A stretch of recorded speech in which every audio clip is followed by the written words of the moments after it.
嘿。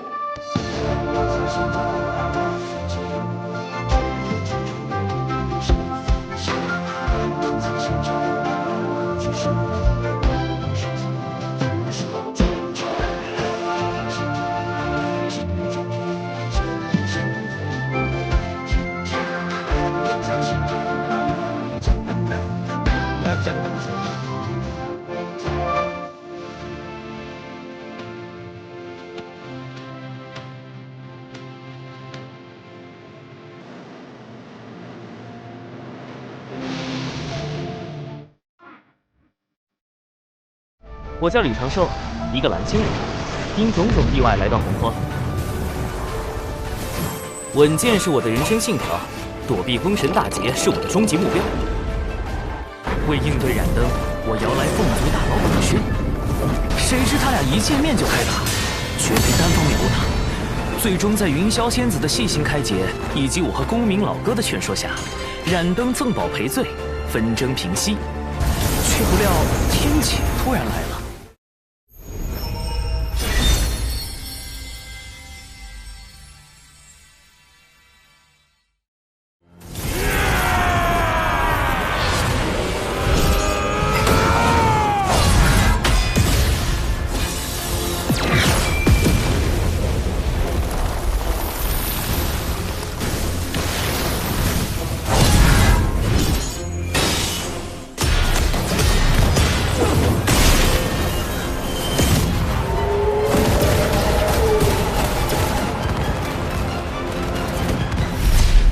大战过后，10万魔兵只剩下3623人，他们的魂魄受魔气侵蚀，已经失去了一切情绪和感知，只知遵循燧人兄的战斗指令，护卫人族。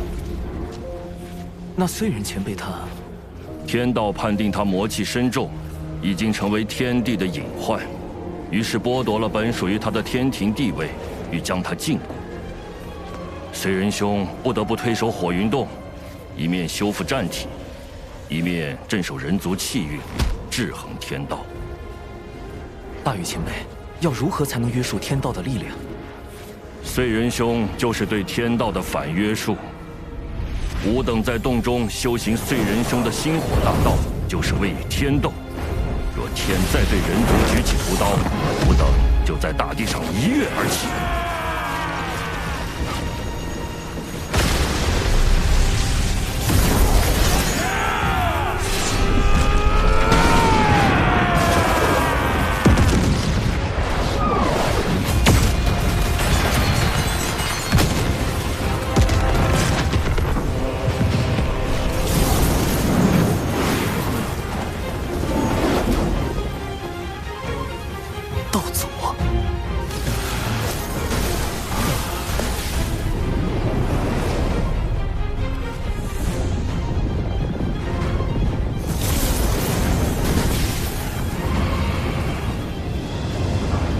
人族魔兵万年见面了，燧人神伤势如何？不劳挂心，燧人兄托我前来向您问候。人皇虽离开俗世，却容不得人族被随意欺凌。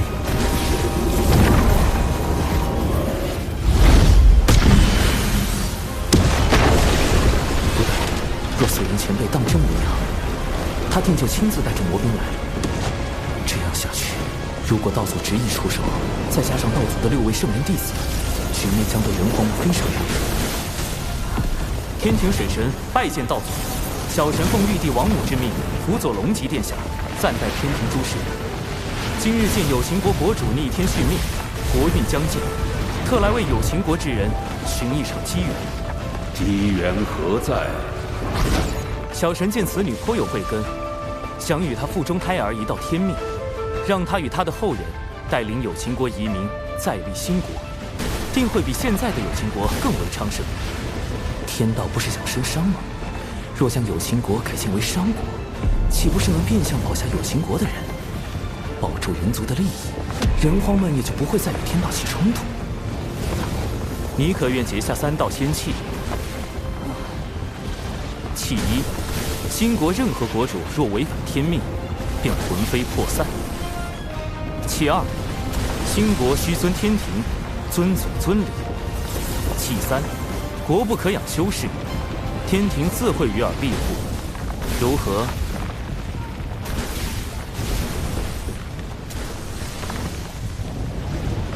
简狄谨遵先人旨意，今日得先启，护佑我有秦国一脉。简狄愿将复胎儿命名为契。商国始祖契，果然，一切都会按照天道之意进行。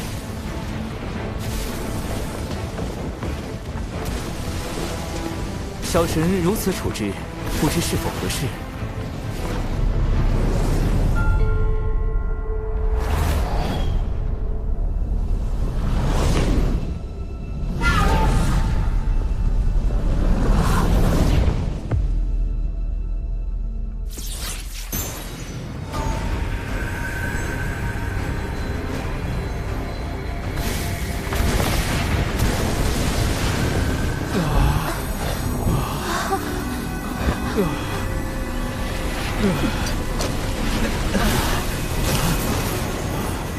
玄鸟孔宣将赴兴国百年，尔等须以兴国图腾感其恩德。孔宣大有怎么？道祖对他进行了修正。什么是修正？天道绝不允许任何事物违逆天命，一旦发现，就会让道祖进行修正，或动摇其意念，或将其一举抹杀。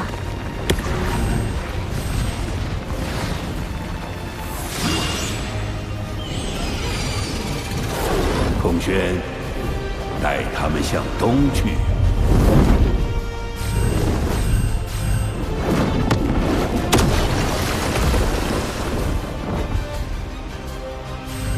孔宣领旨。所以，是天道让道祖篡改了他们的思维，哪怕是有秦国自愿升商也不够，必须得有玄鸟升商。天道就容不得封神大劫的剧本出现丝毫偏差吗？众将听令，收兵回火云洞。长庚，我曾问过你，人以天争之事，争有成败，成则改天换地，败则沦为天道掌控洪荒的棋子。如今你应当明白了，人族所面对的是怎样强大的对手。无志不改，此战无休。人族若想强逆天意，除非拥有盘古那样超脱天道的力量，不然终究会被天道所禁锢。可即便是如今洪荒最强的道祖，也必须遵循天道意志行事。只靠力量，真的能胜天吗？长寿师兄，我与父母终会有再见之日，对吗？一定。未来封神大劫开启，商国百姓必会卷入无端战火。我要想助人族避开劫难，往后势必要与天道博弈。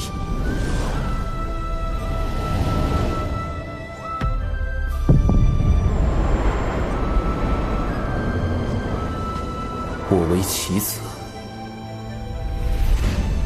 亦可为执棋者。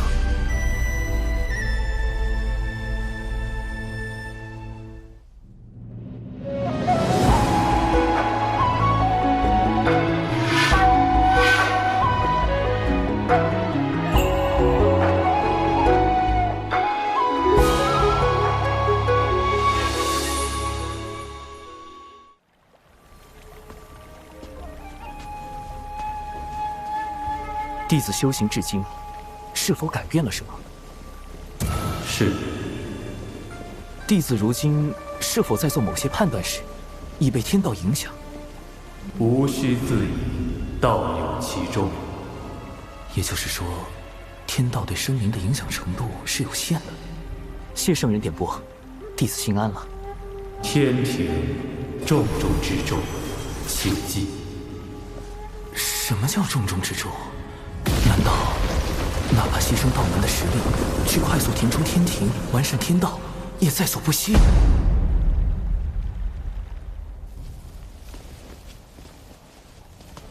师尊说，今日之后道门将有大劫，只是天机紊乱，师尊也无法窥到大劫的真相。从古至今，劫难来去，早已习惯了。小法师还未经历过大劫吧？一定要小心。大劫来临时，谁都不知道心底泛起的念头是否就是天道作祟，要拉自己入劫。天道为何要降下大劫？天地间的灵气是有限的，随着越来越多生灵开始修行，将灵气化作自身法力，天地灵气濒临枯竭，于是天道降下大劫，强制让生灵将灵气归还给天地。似人族这般，不用灵气修行也可生存，修行也可成为高手，护卫天地的种族，倒是很符合天道的利益需求。人与天均衡发展的办法，或许就在这里。小法师道友，燃灯副教主虽已离开，却不知是否会在暗处设下埋伏，可用我送你回天庭。啊！哦！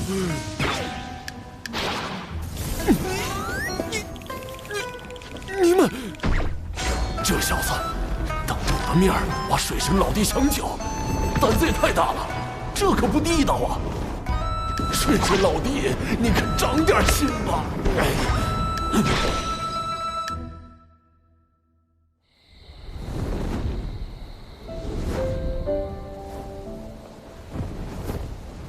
唉，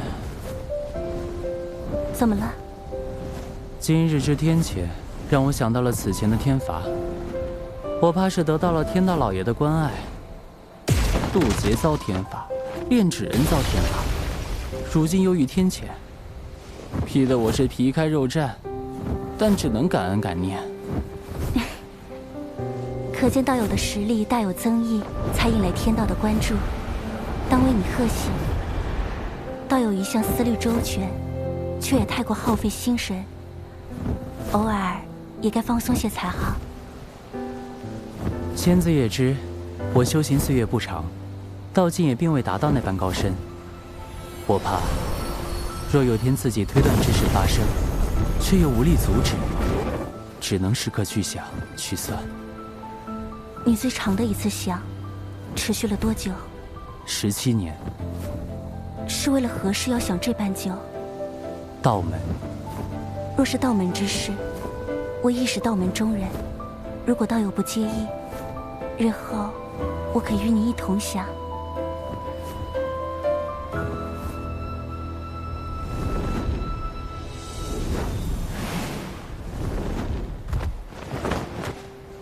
多谢仙子送我这一程。那我这便回三仙岛修行了。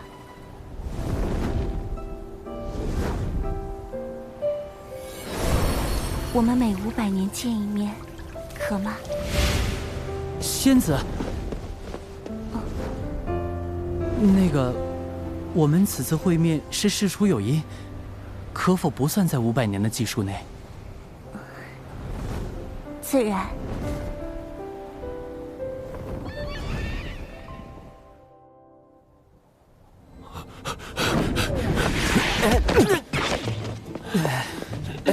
公明前辈，这是作何？水神老弟，你不知道，人家有个小法师又和你抢我大妹，再不抓紧时间找你们天庭的月老帮忙，你可就没戏了。大劫都快到了，现在是在意这个的时候吗？我该怎么跟你解释？那个小法师就是我呀！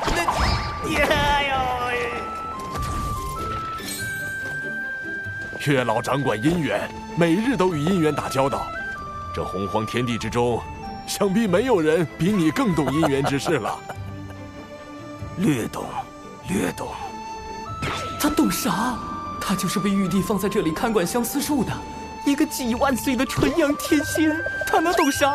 月老，事情是这样的，让你听我说。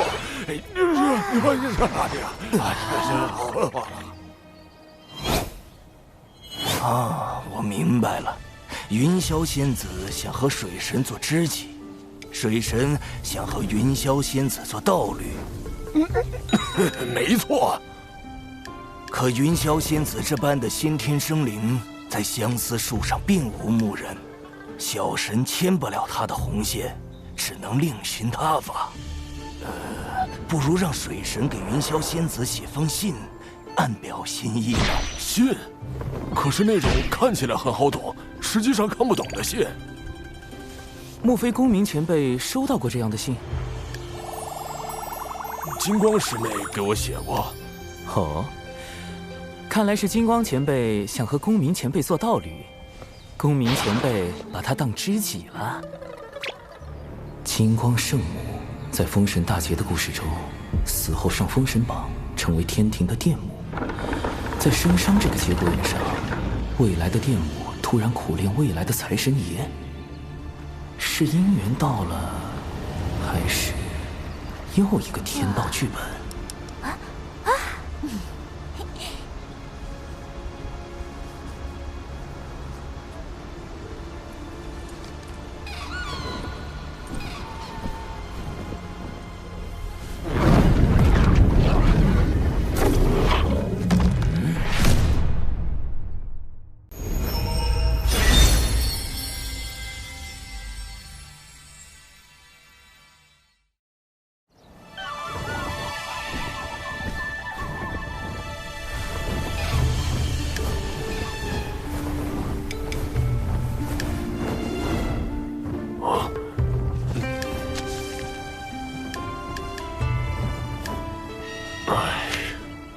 这已是金光师妹最近送来的第3封信了。莫非道友对金光道友无意？我素来将金光师妹当作同门看待，别无他意。可是我每每想开口拒绝，她都用那种热切的眼神注视着我。狠绝的话，我根本说不出口。公明前辈，你何不也写信给他？好主意，以后你别老叫我什么公明前辈，叫我公明老哥就成了啊！好，公明老哥。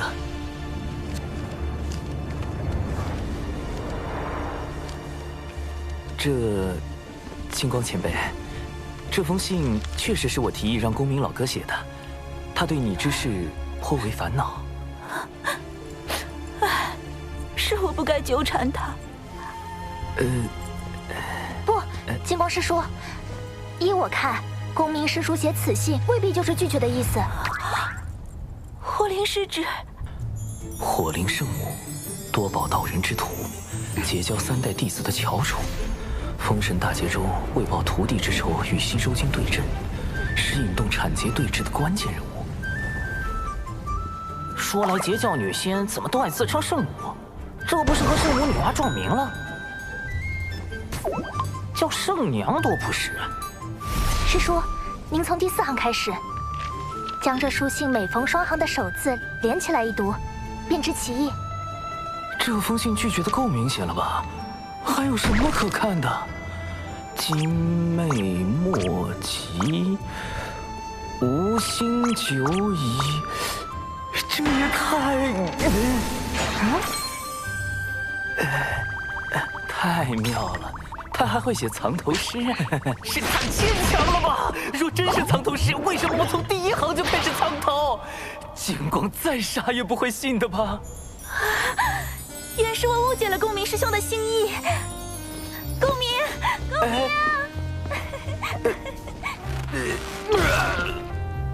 刚才多谢水神，金光师叔苦情久矣，我实不忍看他黯然神伤。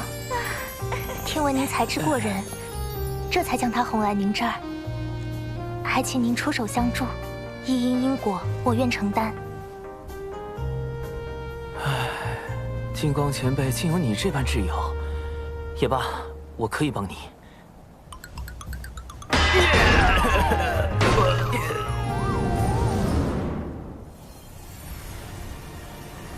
小弟子，你外出历练可算是回来了。那玄都小法师关键时刻跳出来坏我好事，实在可恨。快让你那谛听施展神通，我必要将他找出来。早已试过了，连谛听也无可奈何。这么没用，不如走点钝的。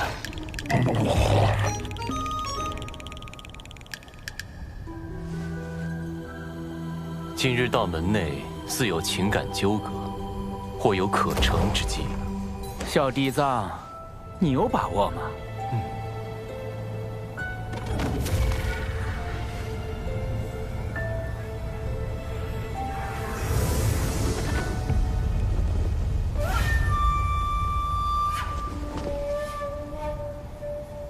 哎，听说了没？火灵师姐已经搬去了公明师叔的楼福洞，二人已经……火灵？谁说的？是阐教的黄龙师叔。就是你传的我和火灵师侄在一起了。这简直是危言耸听！我说了，我没说，我就是没说。你们这叫怎么诬赖人呢？一会儿说你说了，一会儿说你没说，恶人露馅了吧？怎么了？这是马什么？大师兄，快来呀！邪教欺负龙了！哼，谁还不会摇人了？邪教弟子听令，速来中州集合！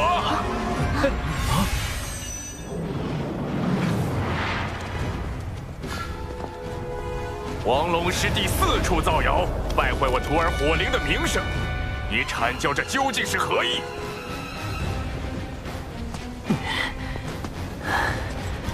三教同源同流，你辱骂黄龙师弟，可曾念过道门一家？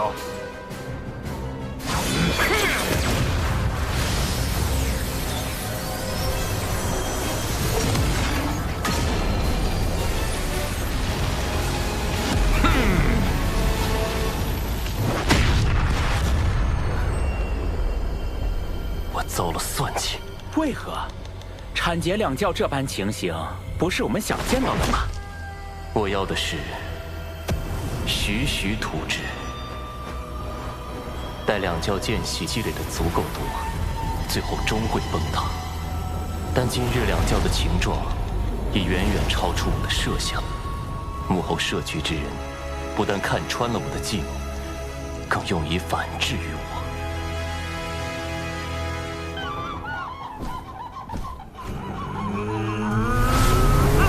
这多宝和广成子演的倒是怪好的嘞。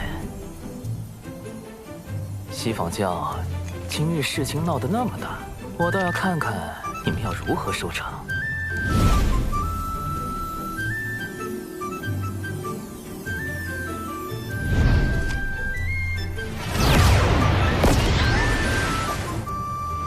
哎呦，玄都大法师终于登场了。师长，早前闻你两教谣言之事，我便请天庭出面引动天道之力，凝出一面正德碑，可追溯一世之源。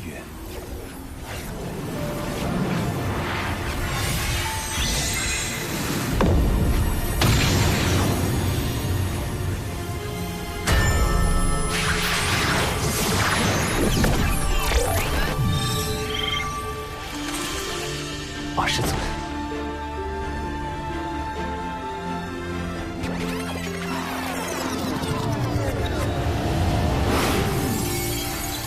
，12品功德金莲，是西方教在替此人遮掩。截教众仙听令，阐教众仙听令，随我逼上灵山！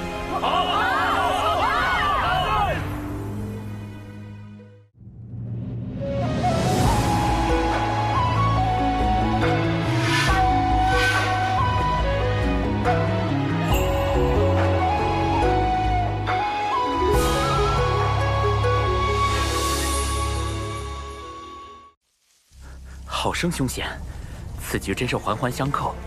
小地藏虽及时返回求援二教主，躲过正德碑之计，但这逼上灵山的算计根本避无可避，怎么办？西方教能主事的，给贫道出来！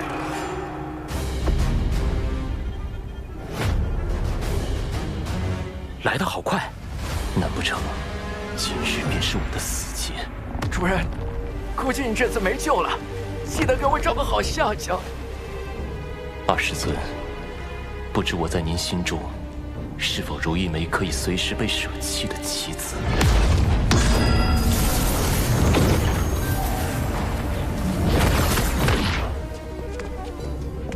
诸位道友，如此兴师动众，不知有何指教？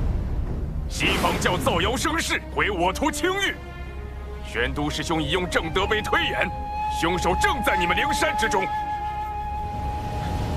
道友莫急，西方教定给你们个交代。你们之中谁做了此事？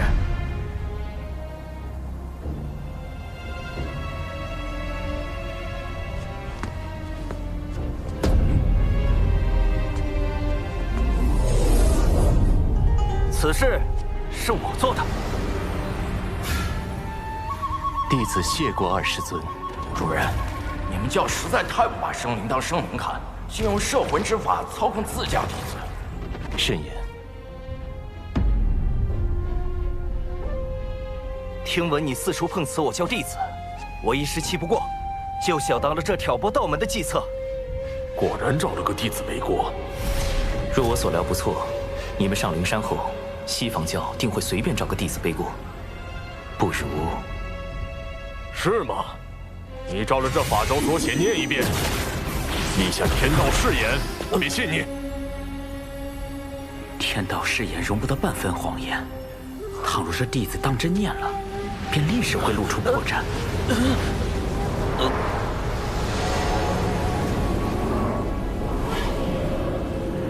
用天道誓言令西方教陷入两难，水山老弟，妙啊！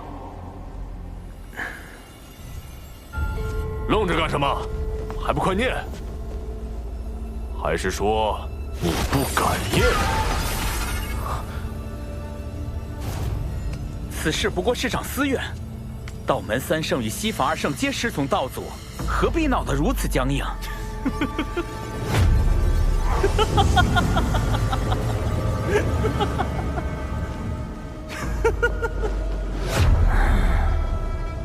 西方教真是厉害，我们讲道理，你们就说面皮；我们说面皮，你们又开始讲感情。合着无论怎么说，都是我道门恃强凌弱呗。既如此，我等便认了。今日过来就是捏你们这些软柿子，不服就打，服就憋着。哦，他就是太乙真人，真阴阳怪气大师，一开口就能气死人。也不知未来哪吒是怎么忍受这个师傅的。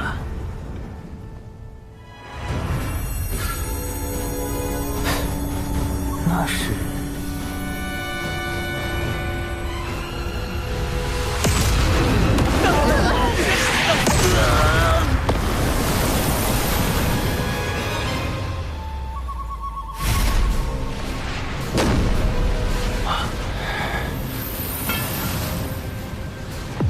缘起缘落，自有缘法；既有前因，自生后果。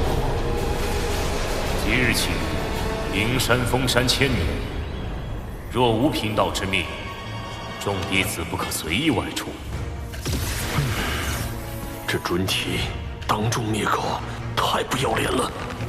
公明老哥，我们的目的已达到，今后西方教不敢再随意算计道门，当适可而止。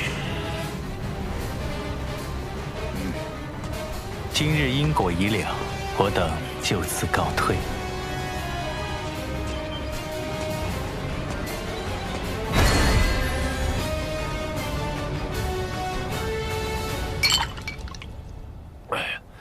今日之事当真痛快！此行不但顺利瓦解了西方教的阴谋，还拉近了阐截两教之间的关系。但愿未来大劫中，两教别再斗个你死我活了。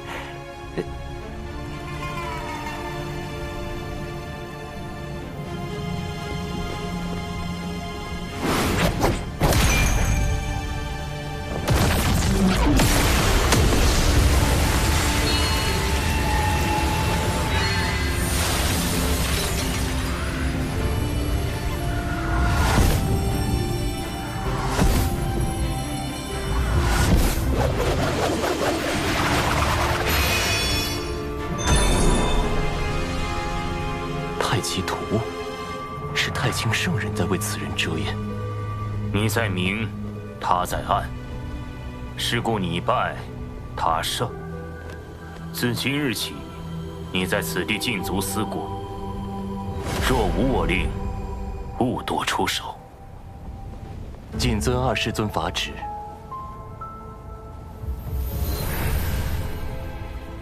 主人，你知道幕后主使是谁了？拥有如此过人的智计，能躲过你的心生探查，背后又有太清圣人替他遮掩。放眼整个洪荒，除了水神，还能有谁？主人，你在害怕？我没有。若此次当真是他所谋划，那我也不算败得太冤。算计不过就算计不过，你何必嘴硬？急了，心境乱了，全是破绽。水神，下一次交锋可没有那么简单了。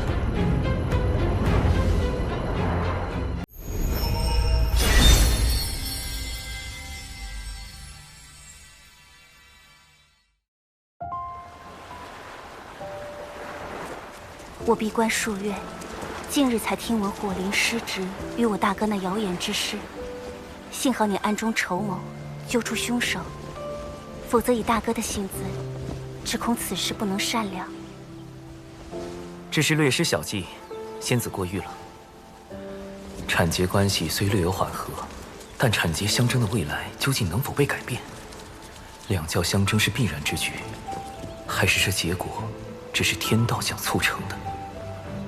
纷争平息，你怎么还如此心事重重？我在想，天道之下，生灵是否有选择的余地？是不是生在这天地间，就逃不开天道的掌控？倘若有一日我如逆势而为，又当如何？大道无时，天眼四九，遁去其一。此一不为天道所掌控，便是变数。可谁能保证，在每件事中，自己都能成为突破天道界限的那个变数呢？你可还记得我结交的教义？为万灵截取一线生机。你性子中总喜欢稳妥，以至于对旁人都难以完全信任。但有时，这一线生机，并不会印在自己身上。师尊常教导我们，互帮互助，有难同度。能用重力，则无敌于天下；能用重智，则无畏于圣人。我懂了。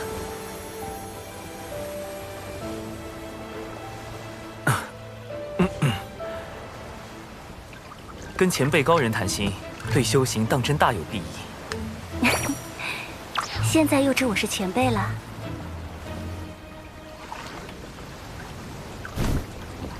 我之所求，将来必与天道大事相依，必要做好万全准备。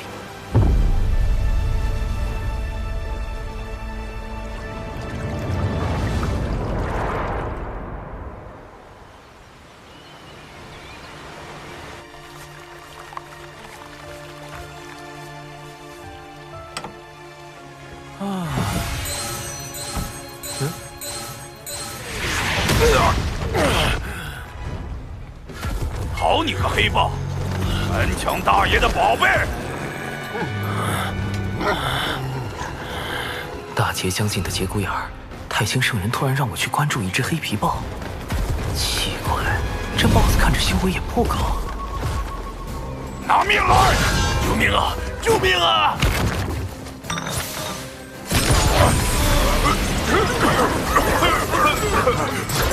离火为引，赤焰化蛇。去！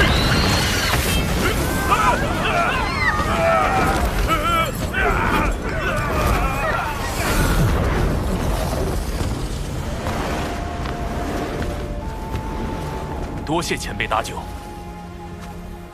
等等，莫非是姜子牙的同门师弟，元始天尊之徒，申公豹？前辈您对我恩同在上，您定会一生平安。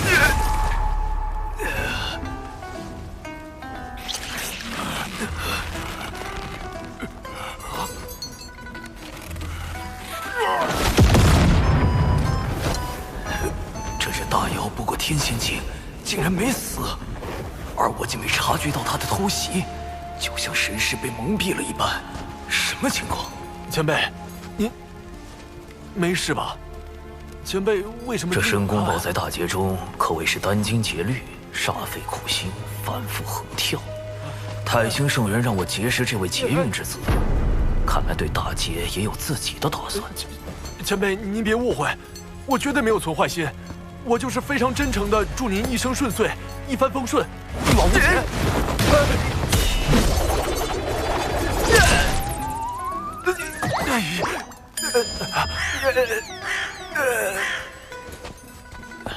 前辈，你还好吧？申公豹这嘴是开了光了吧？不过，倒是可以利用利用。一点小伤，不碍事。我只是觉得你这只妖颇为有趣。妖庭大兴在即，正需要你这样的良才。您是妖庭的人，我留些丹药给你，你且在此地好生养伤，往后自会有你发光发热之处。前辈可否留一名号？贫道本自清修客，少问世事驾闲鹤，你就称我陆鸦便是。妖庭，陆鸦，莫非您是？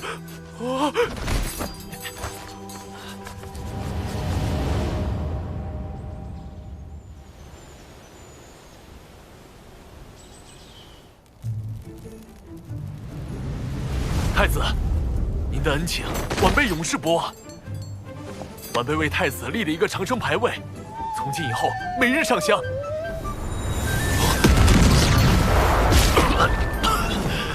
气息怎么突然走差了？愿您能万事顺遂，妖庭还要靠您振兴呢。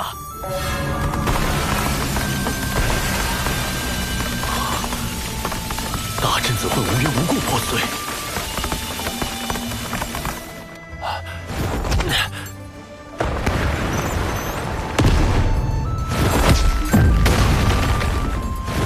我既没亏气运，也没欠功德，这绝非巧合。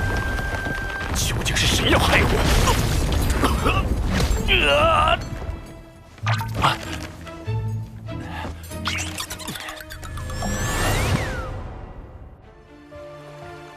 我当然不指望申公豹真能奶死陆鸦，不过倒是刚好借此试探一波天道。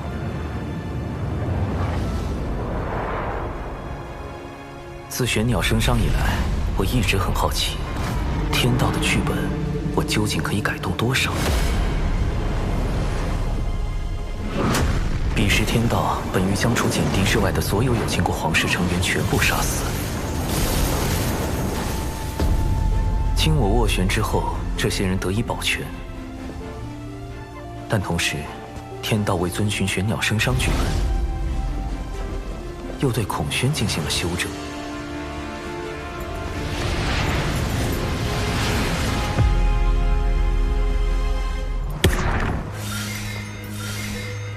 天道剧本之下，究竟哪些事情是可以改动的，哪些事情又是不能改动的？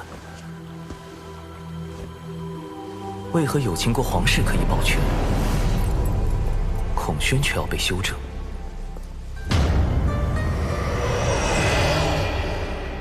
在改动天道剧本与遵循天道剧本之间，必定存在偏差率。如果能推导出这个偏差率的精确数值，我就有了更多的可操作空间，尽可能的救下更多的人。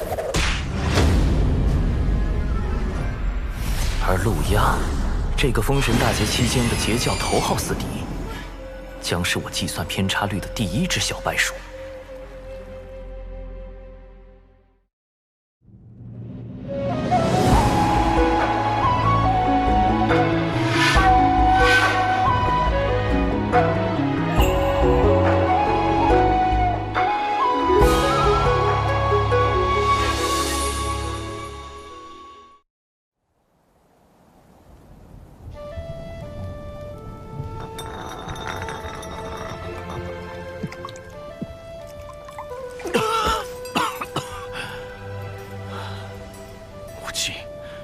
还请告诉孩儿，孩儿到底又做错了什么，偏要如此亡我？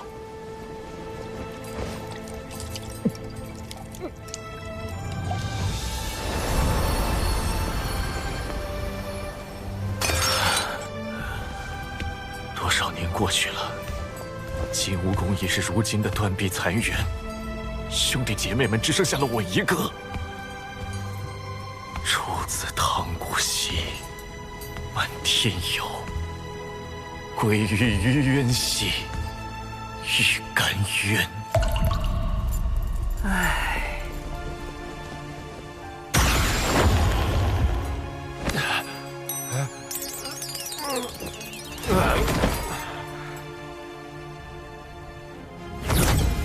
圣母娘娘传水神前往圣母宫一叙。让黑豹对陆压行诅咒之事，可是你的算计？陆压多番谋害玉帝陛下，已成天庭心腹大患，小生不得已才暗中出手。我答应过他母亲羲和，要保他性命。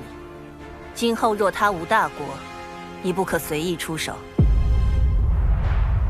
另外，你若不想和你那个同乡一样，也成为天道禁忌，便不要再试探天道的底线。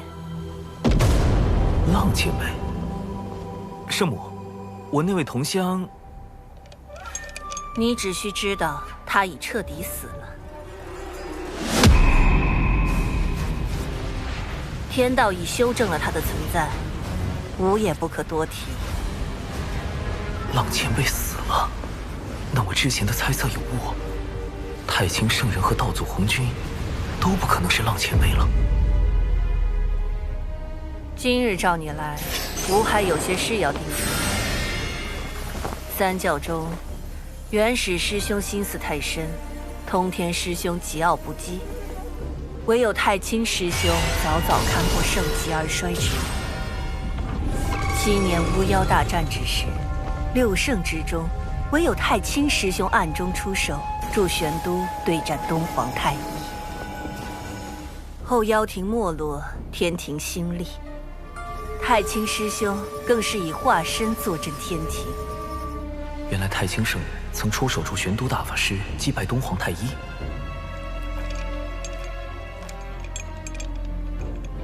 等等，大德后土是不是也说过？这是人教对我的许诺，如今七情脱离封印，一切正到了应验之时。人教的许诺，莫非也与太清圣人有关？他竟暗中做了那么多，看来我此前猜测的没错。太清圣人也不愿意看到道门内战，他的计划与我在大劫中捞人的计划并不冲突。多谢圣母指点。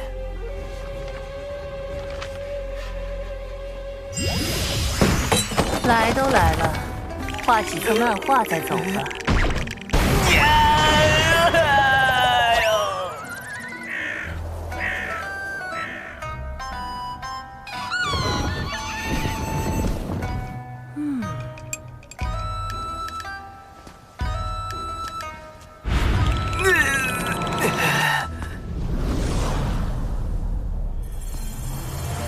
显然陆压还不能提前死，但要计算天道偏差率，样本数据还不够多，尚需10日。眼下，先从试探公明老哥入手。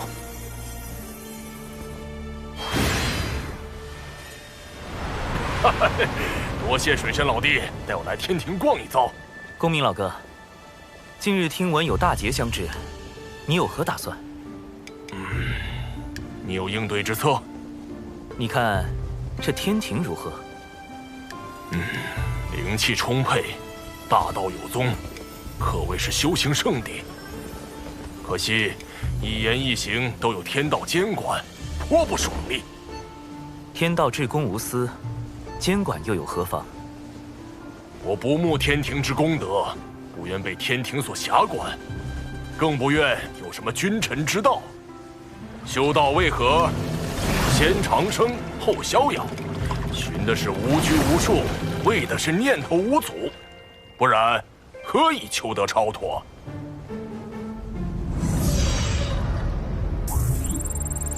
果然，通过让公明前辈加入天庭躲避封神大劫的法子不好使啊！云霄仙子，公明老哥，我究竟怎样才能救下你们？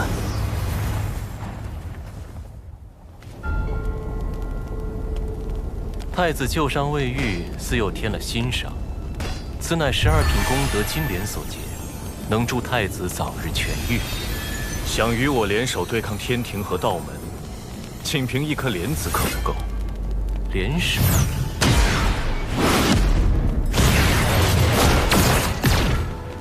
我要的是妖族听命于我，令行禁止，不可违抗。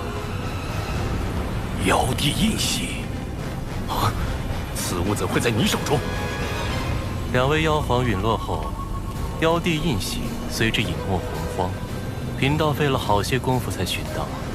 太子若能让妖族听命于我，无论最后成或不成，此物送归太子，如何？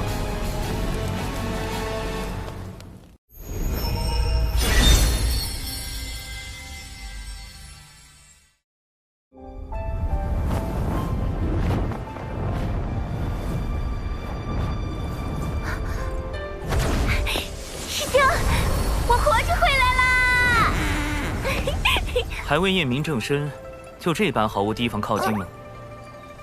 若站在这儿的师兄都不是师兄，我再小心谨慎，怕也活不了。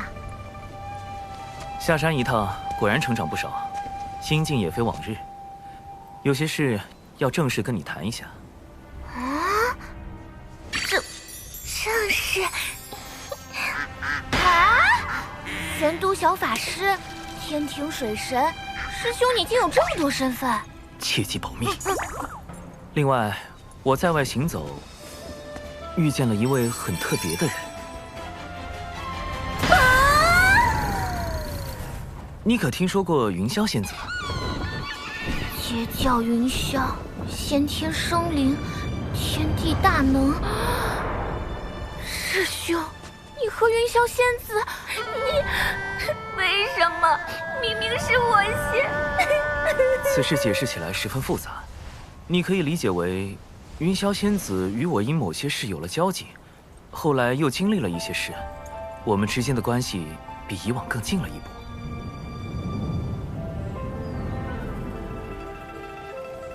师兄，你一下说这么多，让我怎么信呢？我目前对云霄仙子只是略有好感。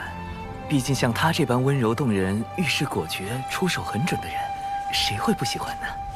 先天生灵，圣人弟子，天地大能，美丽动人，温柔贤惠，明显不是对手啊！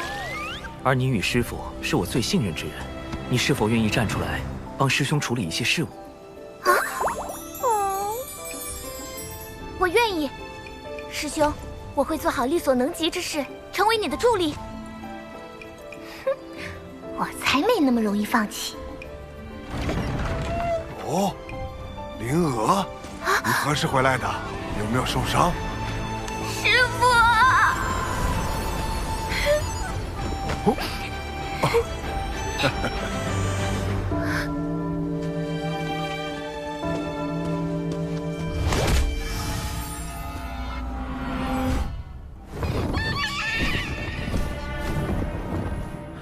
青丘狐族又来找茬。小兰见过奇缘道长。这声音，这眼神，不太对劲。继掌门，我族功德狐女小兰与你渡仙门这位奇缘道长，哼，结成道侣。啊！如何？你摆明什么了？若非你那什么寂寞的歪脸，我又怎会？对师父芳心暗许。弟子对症下药，是他想多了。且狐妖此举定然有诈，我已将其引到僻静之地，我可趁机一探。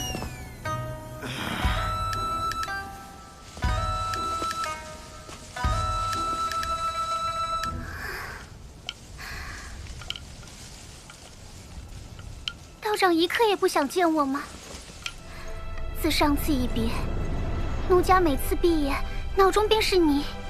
年复一年，奴家对你早已情根深重。他好像真被师兄忽悠疯了。你这逆徒，老道我！既如此，师父不如以真心换真心。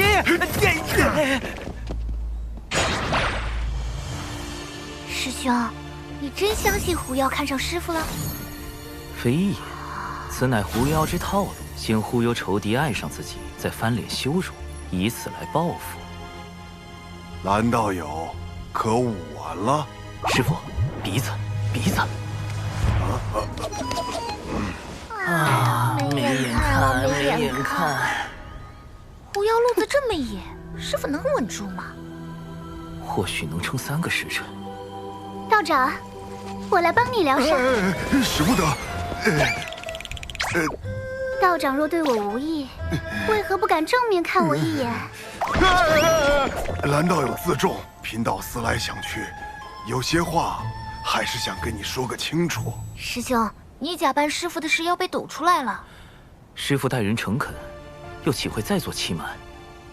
道长请说。美色当前，臭老头要原形毕露了。道友其实一直认错了人。什么？果然说出来会痛快许多。道长此话何意？与蓝道友相交的是一位高人，他不想被人所知，故用贫道样貌走动。当然，这也是贫道允许过的，只是不曾想。道长何苦骗我？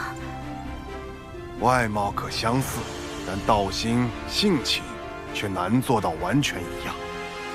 虚假终归是虚假，蓝道友着了相。这么说，我一直恨错了人。恨？狐妖心态崩了，师傅却毫不知情，怕是要吃亏。不然你以为呢？还以为蓝道友生了心魔，原来是在骗我。你不是应该一副受到欺骗、愤怒、怨恨、尴尬的表情吗？怎会如此？而且，我生了心魔，不是与你更有利吗？蓝道友困于执念，贫道有不可推卸之责。若你再因此诱发心魔，贫道良心难安。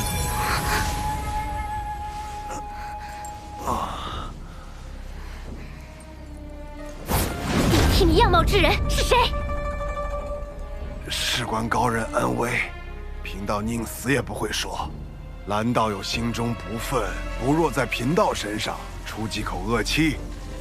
你，冤有头债有主，既然不是你，我打你做甚？真诚克腹黑，果然是万年不变的定律。出来吧。师父当真令徒儿钦佩，美色当前，竟能如此坦荡。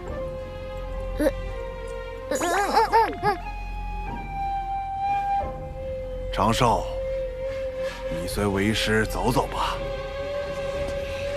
师兄保重。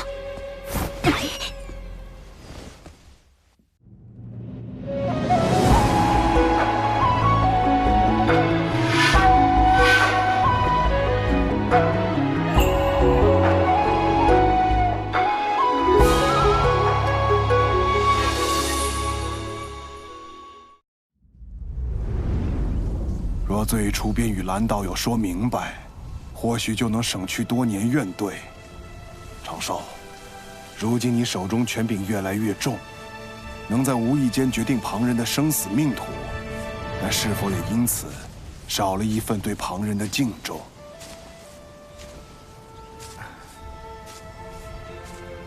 为师已教不了你修行，道理也不如你懂得多。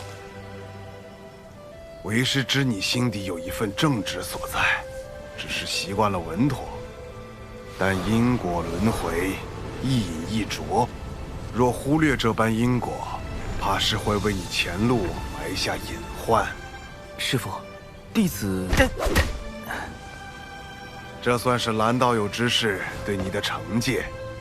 哼，以后你也是天庭1号大人物，为师也不能随意教训你喽。敬重之心，因果轮回。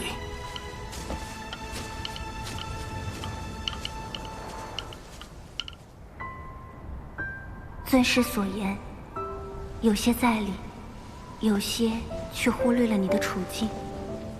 你发自微弱，又过早参与大教之争，若不遮掩形貌活动，早就身死道乡。处置狐妖时，于你而言，本就是两难。仙子可是在为我鸣不平？我处置方式确实粗糙，此番训斥理所应当。只是师父一生情路坎坷，心中执念是与故人重聚，可我并非他，很难做到感同身受。正因如此，才不能把话闷在心里。今后若再有困苦，亦可同我言说。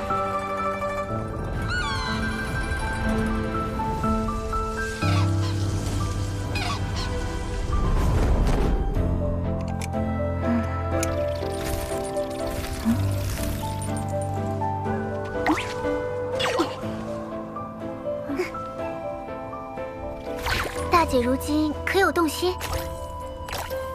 何谓动心？就是心底总有个念想，时时刻刻都会想起一个人，连大道之中也可见此人踪影。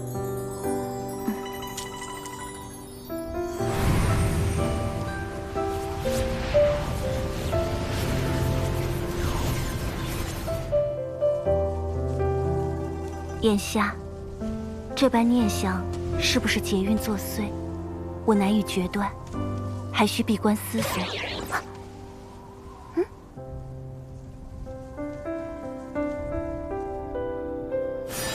水神，奇缘道友出事了。孽缘线。水神大人，您定要相信小神。奇缘道友乃是您的至交好友，小神怎敢给他随意安排姻缘？更何况还是这种命运纠缠、不死不休的孽缘线。是天道，这和大姐有没有关系？狐妖是占据妲己肉身的九尾狐吗？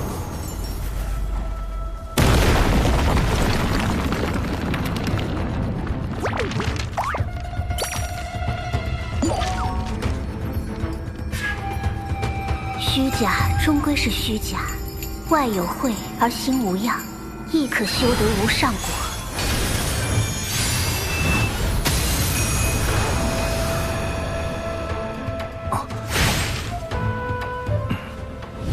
你若不想和你那个同乡一样，也成为天道禁忌，便不要再试探天道的底线。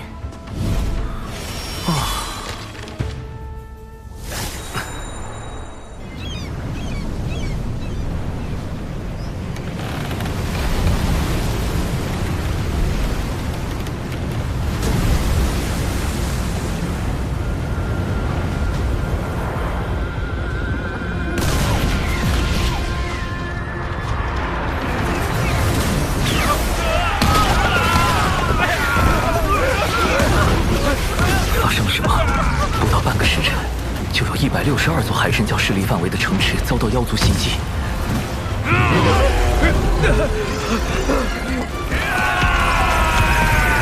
长寿，逍遥仙宗发来求救信，说遭到数万妖兵围攻，其中有不少大罗之境的高手。即便贫道带人赶去，恐怕也是力有未逮。你看这可如何是好？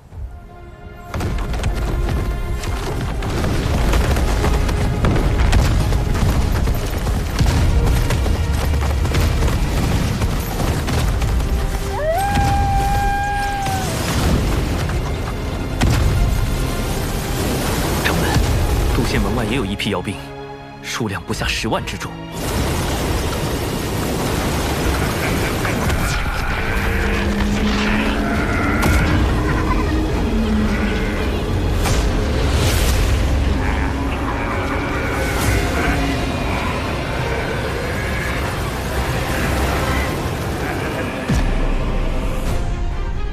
太子若能让妖族听命于我，无论最后成或不成，此物送归太子，如何？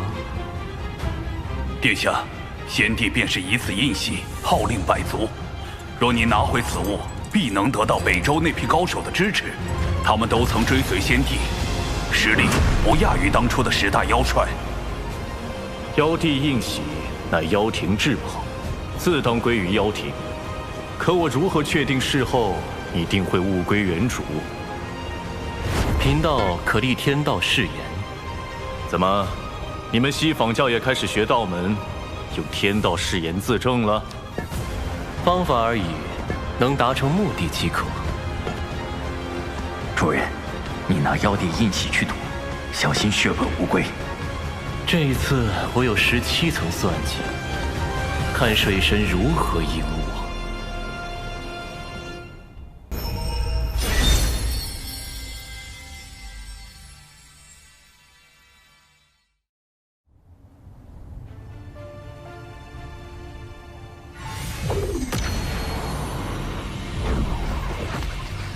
诸位久等了。地藏，灵山因他而封，没想到这么快就又被尊体圣人启用了。主人，他就是文静。金蝉折损前就怀疑过他。往后见我，不必行跪拜之礼，请起。因各位跟脚，我西坊教无法让你们走到台前，但诸位所立功劳，2位师尊都会看在眼中，该有的自不会缺。不知大人有何吩咐？谛听日前获悉，水神极有可能出自人教仙宗，但人教仙宗共有6家。文静，你觉得若对人教仙宗发难，逼水神现身，选哪家较为合适？那自然是要选道成最多的那个逍遥仙尊。但水神绝非一语之辈，他那灵爆秘法，委实有些吓人。此次围攻的是人教仙宗，他若用灵爆秘法，岂非自毁城墙？大人所言极是。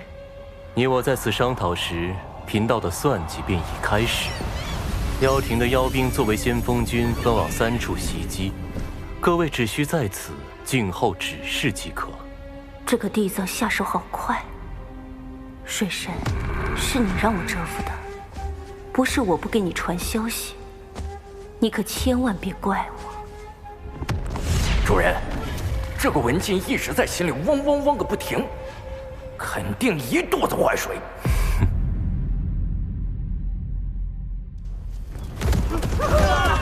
快逃！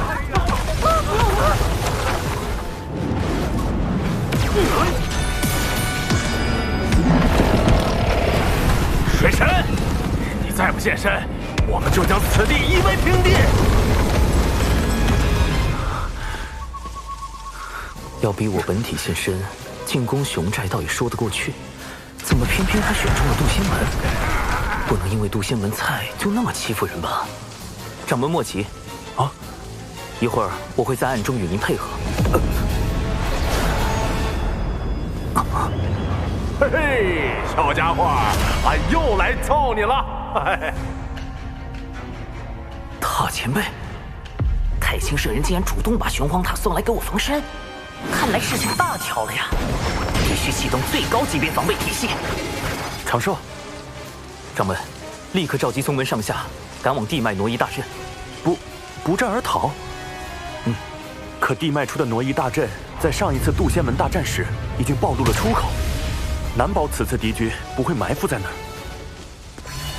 数年前，弟子便在旧的挪移大阵下方1600丈处，搭建了一处新的挪移大阵，十分无疑。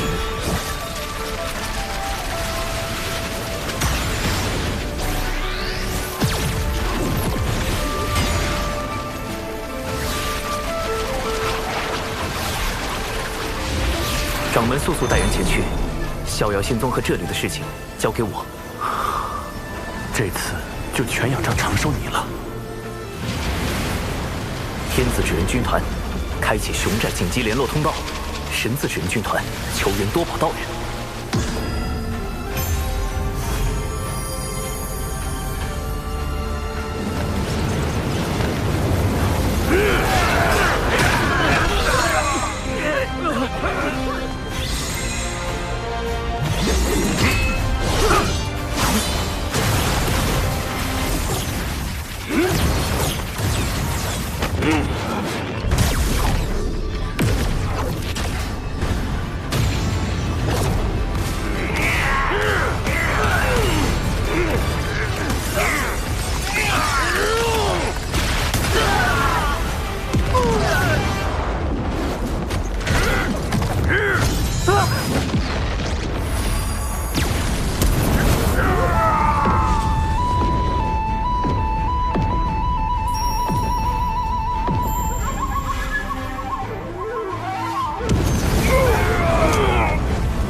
截教火灵，奉师尊多宝道人之命，驰援人教逍遥仙宗。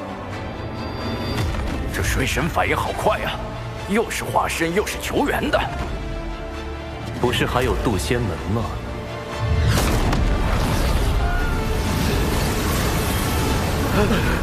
快，让他们跑了！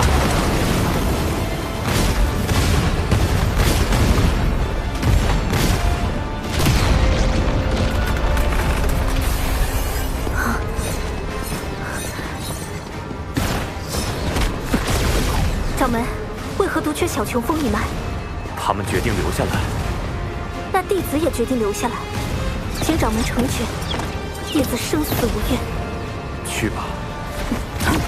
掌门，这无妨，他在此地，应该比跟着我们更安全一些。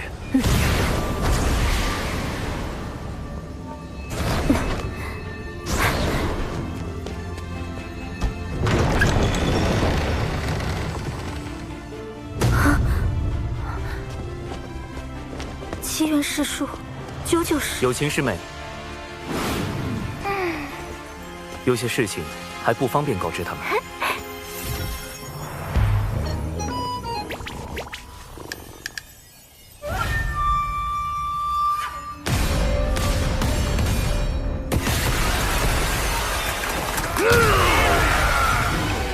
师兄，大阵……放心，一切都已安排妥当。你与灵儿下棋看戏即可。师兄，这是来了多少妖族？哼哼，10万有余。师兄，9成8。不然呢？你可是在质疑为兄的遁法？这可不敢，师兄遁法无双，塔罗无敌。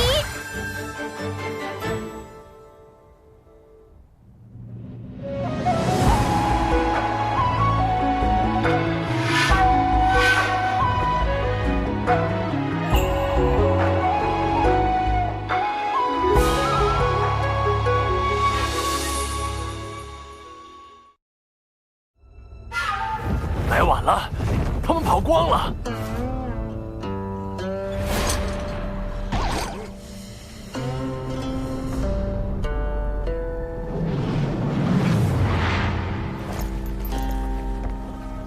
老大，这里会不会有埋伏？咱们要不问下地藏那边？渡仙门不过是个小宗门，能有啥陷阱？你少给我提地藏！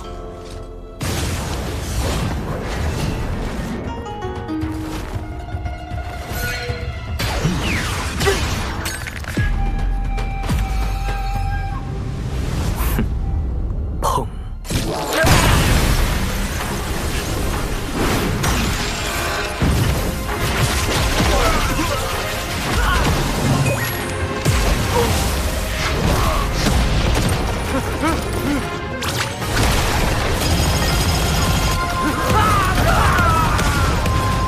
！10万妖兵来了，就别想再走。师兄真厉害。走。哥，我是不是说漏嘴了？今日让有情师妹待在此处，我就没打算隐瞒身份。切记，我此前给你们的新生屏蔽仪万不可离身。师兄放心，保证万无一失。长寿师兄的本体究竟在何处？这个倒是说不精准，不过通常而言，师兄都会在一个最为安全的地方。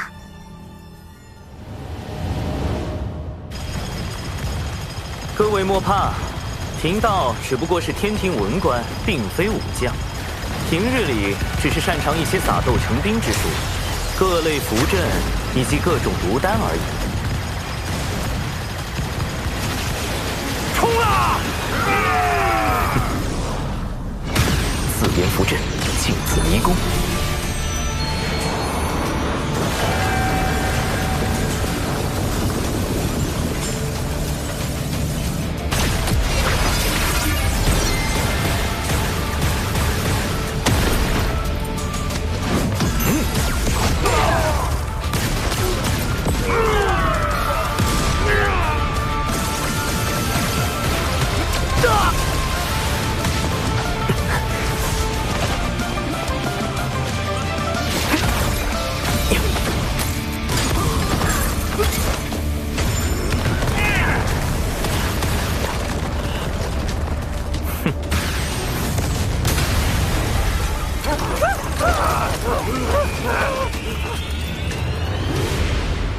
塔前辈，晚辈向您借3缕威能一用。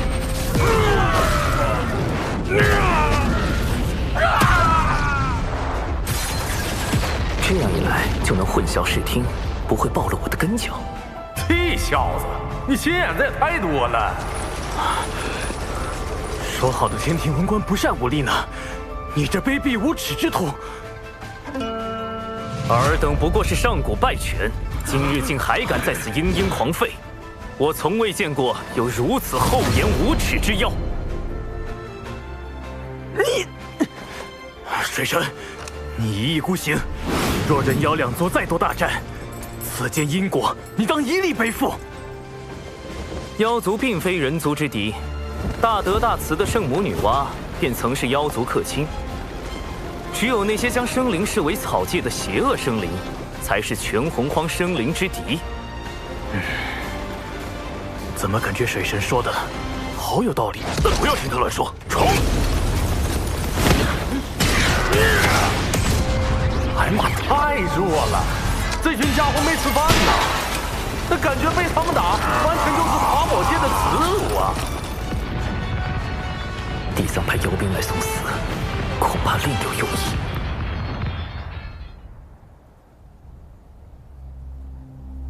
3处的水神化身都有玄黄塔，主人，你的算计落空了。只是第1重罢了。文静，你对眼下局势怎么看？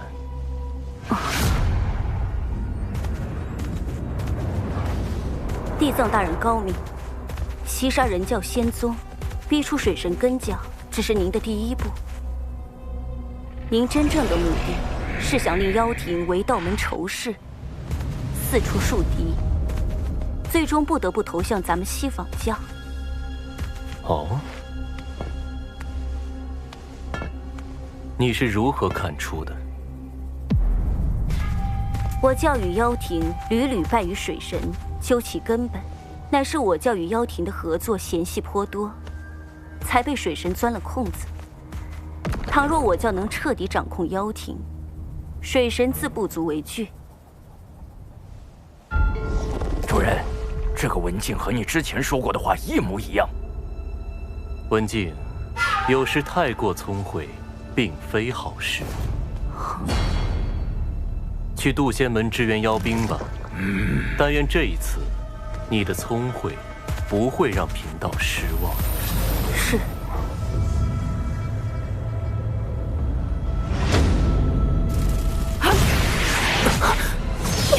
竟欲借机令妖族投向西坊教，不愧是地藏。文静，稍后你配合我。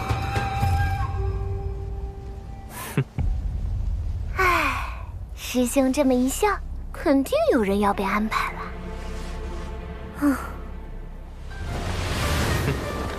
今日竟有这么多的妖兵，那位道友果不欺我，当真有大量功德送上门来。那位道友，你什么意思？今日之事，不是只有地藏大人知道吗？难道水神和地藏是一伙的？你们一定是误会地藏大人了。哎呀，被你们发现了！为地藏道友考虑，我今日是绝不能放过你们了。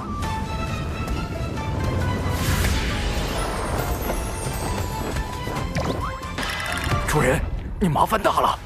天庭水神长庚以神权宝器为令，命天兵天将包围此地，莫要放走一妖。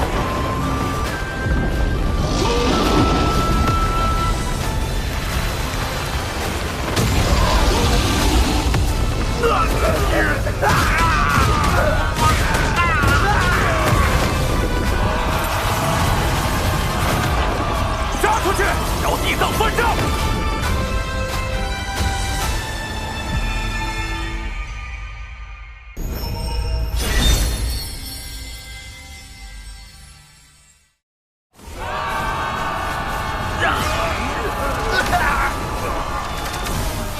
这个地藏不仅与水神早有勾结，如今还想要杀妖灭口，这口恶气我们岂能放下？兄弟们，杀出去，找地藏算账！杀出去！杀出去！杀出去！找地藏算账！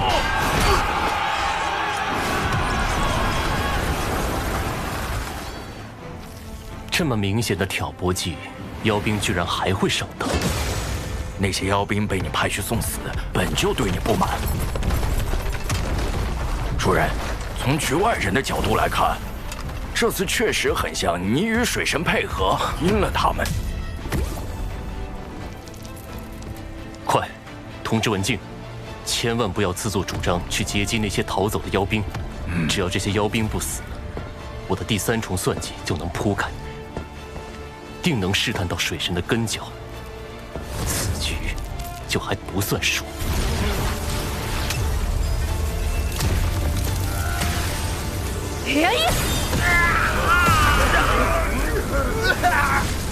完了，主人，他已经出手了。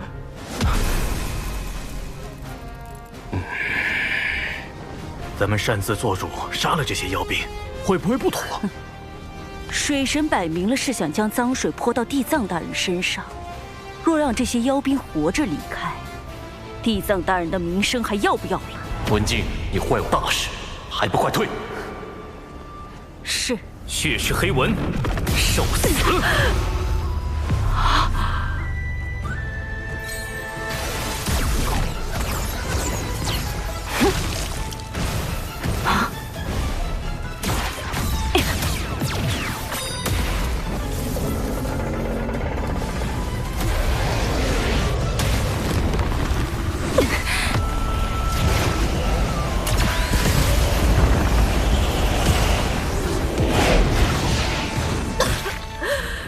水神大人，虽然知道是在演戏，但你下手也太狠了吧！更狠的还在后面。纸人灵爆阵，核爆起！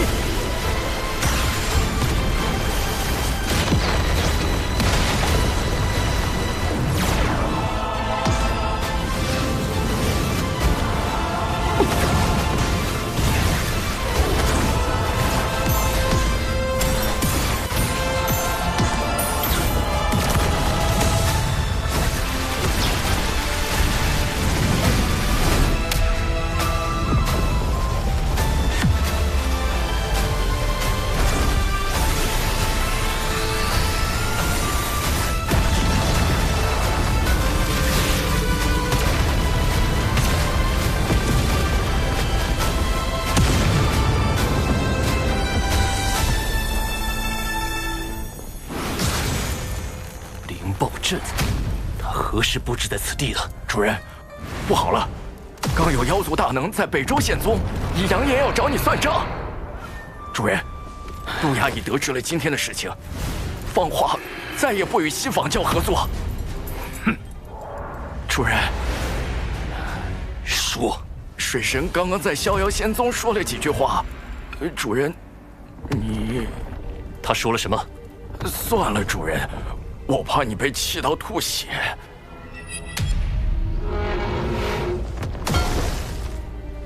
说，他说。各位谬赞了，我此前绝对未得到西方教地藏提前通风报信，只是与他大概算力相当，惺惺相惜。他要妖族好感，我需守护人教道成，为天庭扬威，仅此而已。我们绝对没有串通。现如今还在为地藏掩护，水神真是考虑的太周全了。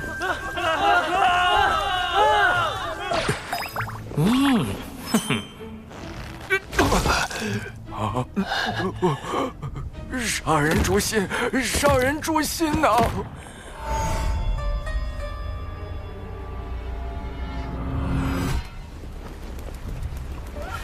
二师尊，此次是弟子技不如人，妖庭那边，弟子会设法斡旋。世间诸事自有缘法，不可强求。文静，你可知错？属下何错之有？你与水神里应外合，劫杀妖兵，将我与水神合谋的谣言坐实，是也不是？妖兵受水神蛊惑，属下担心他们将此事宣扬出去，这才出手灭口。属下所做的一切都是为了地藏大人您考虑。若今日之事让您在妖庭那边没法交代，您大可将属下交出去，属下不会有丝毫怨言。但您绝不可怀疑属下对您的忠心。你罢了。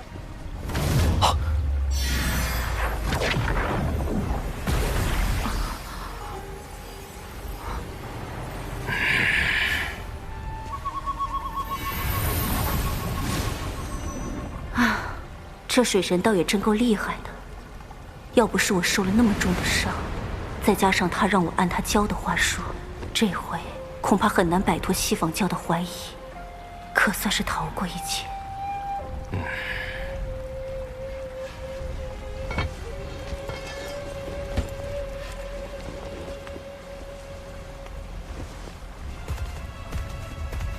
主人，文静真的没问题吗？我看不出一丝破绽，那就是没问题的意思喽。没有破绽，往往有两个可能：一是真的，二是装的，且装得天衣无缝。我希望答案是前者。若是后者，水神的智谋已到了极高的境界，我西方教只恐……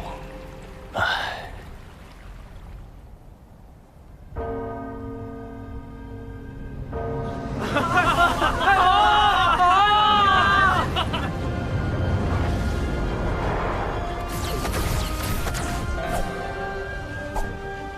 有情师妹，今日所发生之事，望你记在心中。日后，我自会为你安排一条明路。玄雅定不负师兄期望。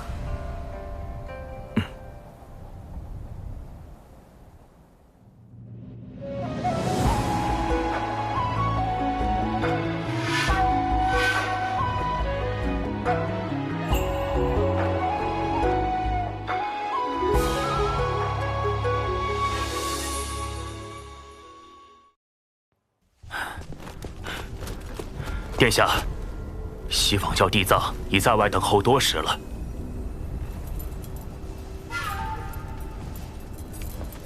哼！为了这枚妖帝印玺，我妖庭折损了多少妖兵？你去告诉地藏，妖庭不会再与西方教合作。殿下，如此，不是正中那水神的挑拨之计。哼！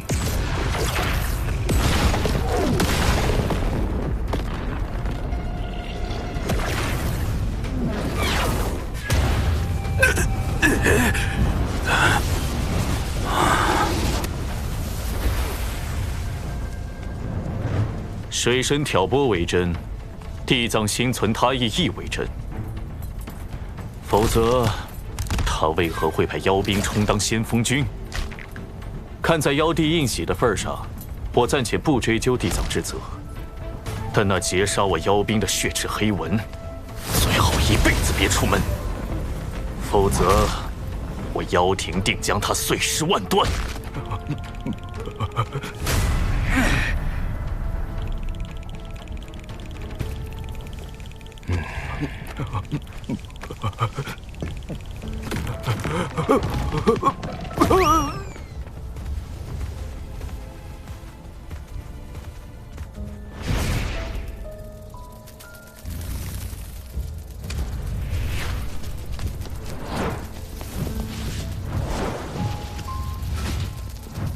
此役实在冒险，能侥幸取胜，全凭你在其中助力。但陆压竟如此大范围的搜捕，此事是我顾虑不周。下一次，还是以保全你自身为主。那个，既然奴家这一次表现那么好，水神大人什么时候？而今你身处险境，等到机会合适，我自会安排你与大法师相见。奴家明白。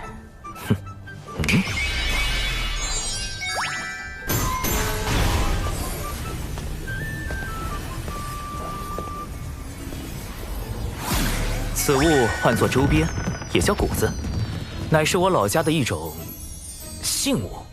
好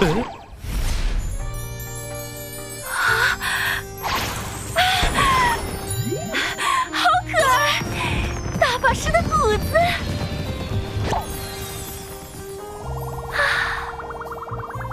奴家谢过水神大人。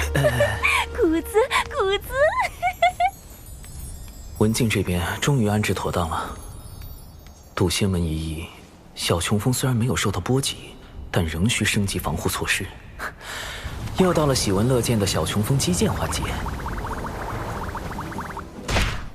我宣布，小琼峰2期改造工程开工。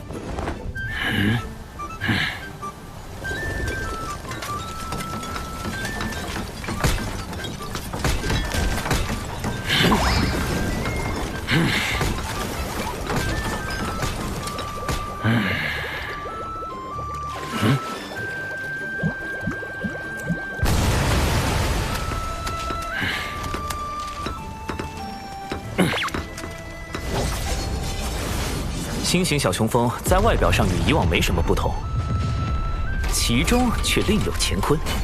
不但兼顾了洞府、板砖、自移动超级阵法炮台，还能凭借子乾坤之法，令风中人一同缩小放大。比长寿版新型小琼峰，让跑路变得更加方便。除此之外，一系列法宝也需要升级，尤其是从冉登那里打劫来的乾坤尺。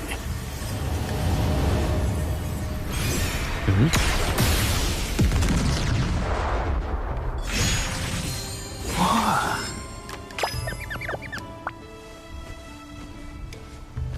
大劫将至，大妹让我们在岛上安心修行。你俩玩够了，就赶紧回去吧。大劫都还没影呢，怕什么呀？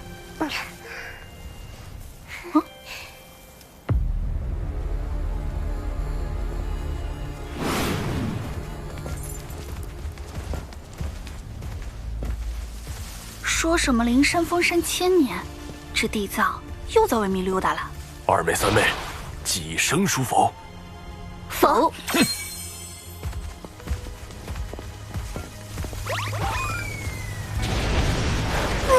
快来助我！有人好歹助我！大哥，你怎么了？你醒醒啊！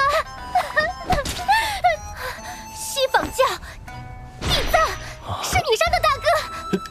贫道只是路过。大哥，你醒一醒啊！你们说是要公聊还是要私聊？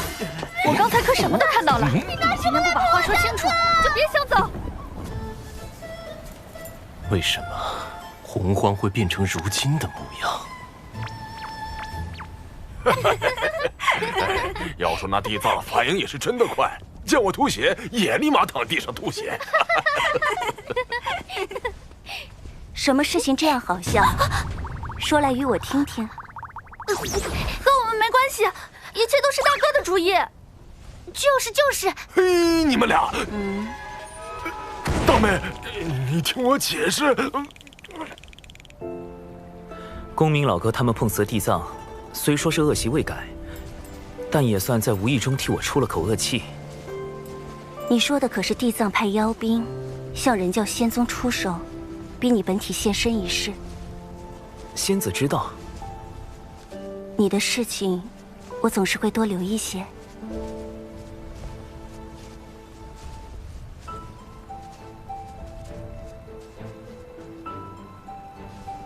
人教仙宗遭遇妖兵袭击，天庭定不能坐视不理。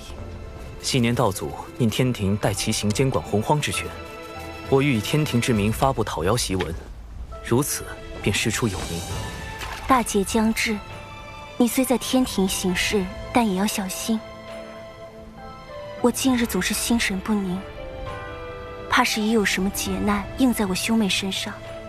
两位妹妹，我能尽足3仙道，可大哥终究是我兄长。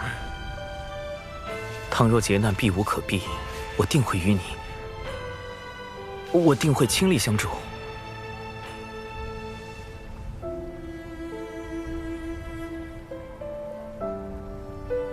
无论你我结果如何，这一次，我绝不会袖手旁观。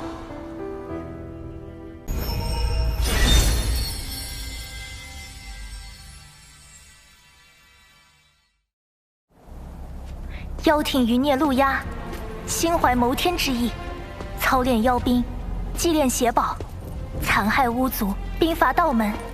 天庭承天道之意，维护天地安稳。今特发檄文，命天庭各部追捕陆压，将其捉拿归天。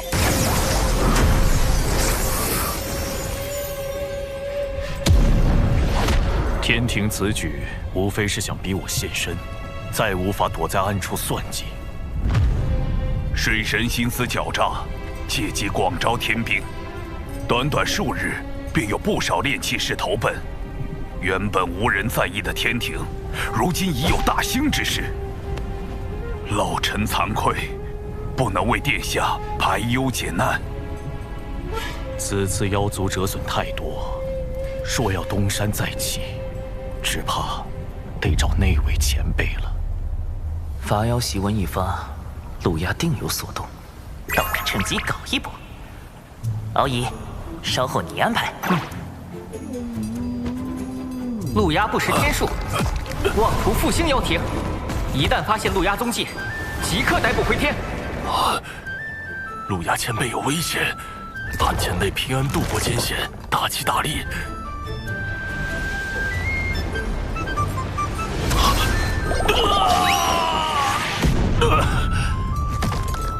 瞧我这张嘴呀，这可如何是好？这种无缘无故遭灾的情形，为何又来了？莫非霉运是经周天运转，或是我妖族气运不足所致？得尽快请那位前辈出山。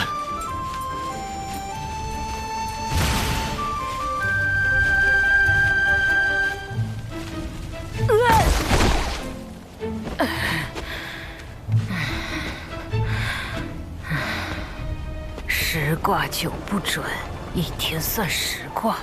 今天10卦用完了，客人改日再来。前辈既留在此地等我，何以低头不见？小老儿见过您。夫人，您印堂发黑，似有血光之灾。正是有这般灾祸，才来寻前辈指点一二。望前辈念在昔日旧情，帮一帮我。我跟您认识。我族被欺凌至此，前辈当真不愿诛？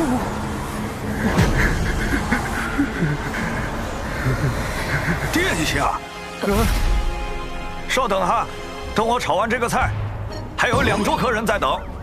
来。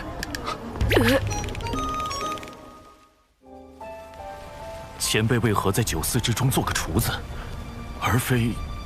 殿下认为贫道为先帝效命时，便以能掐会算为生灵所知，而今隐居此间，理应做个与之相称的挂师。其实，贫道的兴趣远不止占卜观测。是晚辈先入为主了，前辈肯来相见，可是愿出山相助晚辈一程。我还道殿下是问活命之法，不曾想竟存着这般念头，如此便请回吧。前辈言下之意，晚辈有生死之危。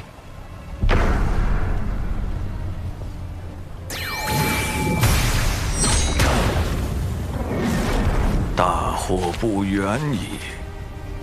天庭水神千方百计害我，阻我妖庭复兴大业，望前辈救我。贫道曾见证百族不甘被巫族捕食，汇聚不周山顶，立妖庭与巫族争锋。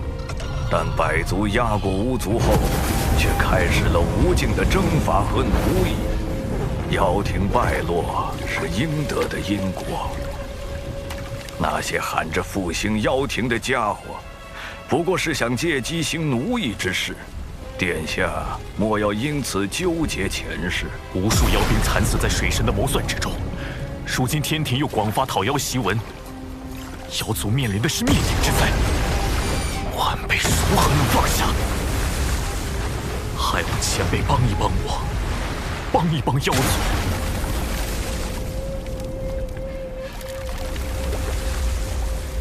妖庭已无力改变败局，我的9个孩子已经在大战中死去，如今唯剩1子。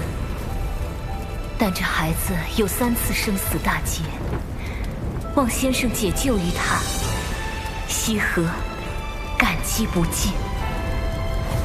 老臣的命是娘娘救下的，但有所托，老臣必不辱命。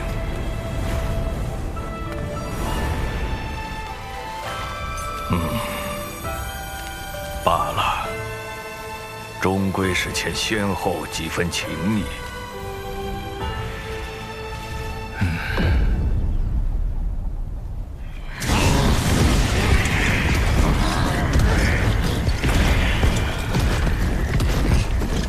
天庭欺我妖族良善，偏帮巫族道门，妖族处处退避，百般忍让，换来的却是一道讨妖檄文。今日，陆押以妖庭太子名义发此檄文，即日起，妖族不再遵天庭之命。说的跟以前听过天庭号令一般。水神大人，这些妖族凶到就差直接咬人了，咱们何时起兵伐妖？妖族派系林立，难以一心。此时出兵，反倒会促使他们结盟。那时天兵会死伤几何？一旦伤亡过大，哪怕顺利镇压，天庭实力亦会暴露。倘若再败，天威荡然无存。是小神莽撞，思虑不周，望水神见谅。不过妖族不尊天庭，便是不尊天道。诸位身负神职，何不用天道之力削他几层皮？比如雷伐殿给身负业障的妖降雷罚，吓他一下。代管财部的诸神就搞点破财之事。小神代管风部，可令群妖汇聚之地，日日大风，不见天日。小神代管四季轮换，可让群妖居所，夜夜大雪，白昼酷热。小神代管黄昏晚霞，可写上妖族必败等话语，乱其军心。小神专管侧神殿，定要妖族如厕时4次爆桶，溃不成军。小神也只能做到这种地步了。算你一功。不过扰乱妖族的关键还得看月老殿，如何让各大妖王互挖墙角，加快妖族内乱。卞副统领，听闻你深谙此道，还望能对月老倾囊相授。是末将的一位朋友，深谙挖墙脚之道。听他说，要先与那人结交，温言细语。若事情败露，也可厚着脸皮据理力争。水神老师算计之脏，令己发指，其对老师无比钦佩。若妖族愤而攻打天庭，又当如何？那他们顷刻间便会死无葬身之地，连骨灰都不会留下。教主哥哥定已做好了万全的准备。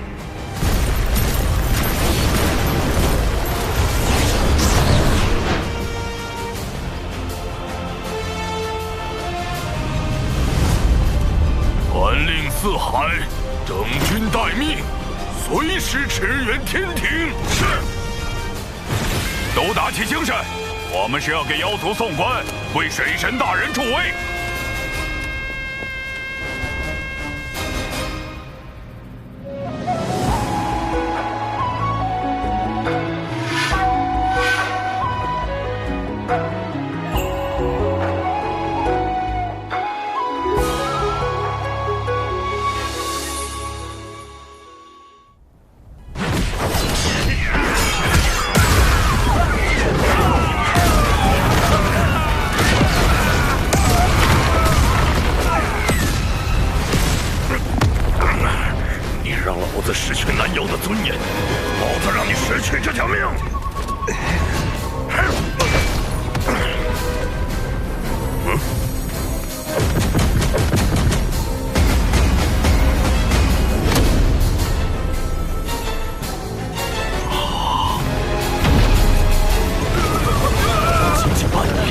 天庭便让妖族内部出现不少裂痕。前辈，我们到底何时发兵？等到水神以为将妖族和殿下逼至绝境，才是出手的机会。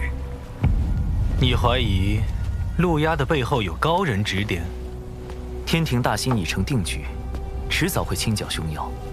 陆压此时发讨天檄文，号召各路妖王抗命，不过是在提前激化双方矛盾。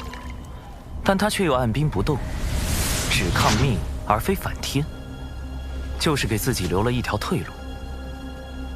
但以陆压的行事作风，断不会想到这种以进为退的法子。所以妖族内部定然有一位能看到天地大势的高人，想保住陆压。大法师通晓洪荒大事，可知妖庭有什么大能尚存活于世？妖庭陨落后，妖族高手四散而逃，或藏匿北周深处，或去往洪荒之外，是生是死也未可知。若要说谁一定活着，我倒是想起一个，妖庭10大妖帅之一白泽。2大妖皇最为器重的那位谋臣。白泽本命神通是趋吉避凶，我与他也算交过2次手，每次刚动杀念，就被他逃了。这家伙是10大妖帅中唯一能避开因果，从巫妖大战全身而退的。这个白泽势必会给天庭带来不小的麻烦，可否请大法师出手将其除掉？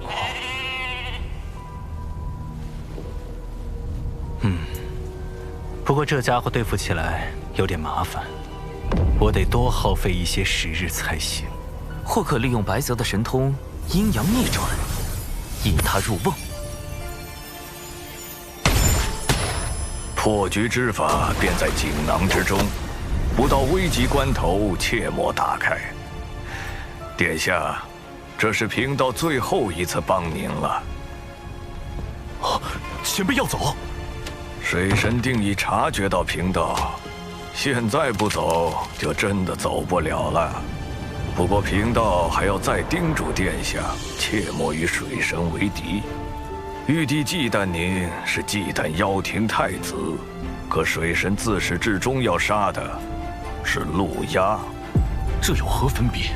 我与水神并无深仇大恨，他为何如此？唉，水神此人，贫道始终捉摸不透。海神庙只有5、6座时，贫道就已无法看清他的根脚，可见他早有防范，且一日未曾懈怠。水神行事确实周全到令人发指。不止，水神善忍耐，且睚眦必报。当初您与金蝉合谋破开海眼，而后金蝉折于灵山，殿下伤于妖生山。地藏造谣道门半日不到，水神便串通三教大师兄，逼西方教认错。逼上灵山，何尝不是三教大师兄有意促成？前辈对水神是否夸大其词了？贫道如今能告诉殿下的，便是水神修行至今，绝不超过500年。这怎么可能？此人天赋之高，谋算之深，非我等可及。且面皮于他如无物，宝物宝财如烟云。最让人钦佩的，便是见利而不忘义。贫道虽未与他打过照面，但仿佛神交已久。不可设法除掉水神吗？动他，最先落到你头顶的，不是太清圣人的太极图，也不是通天教主的清平剑，而是道祖的紫霄神雷。殿下莫要多问，贫道不敢沾他半点因果。若依锦囊所说行事，尚有一条活路。药亭早已不复存在，望殿下放下执念，及时回头啊！人情已还上，咱们今后便不多见吧。殿下保重。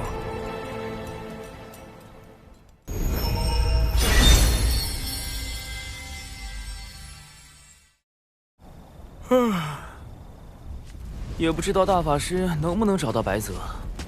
师兄，有一位自称泽白的道者留下一枚传信玉符，点名要给师兄。泽白，白泽，这位上古妖帅趋吉避凶的神通当真敏锐。大法师刚去追查他的下落，他就找到了渡心门。这个白泽，由不得。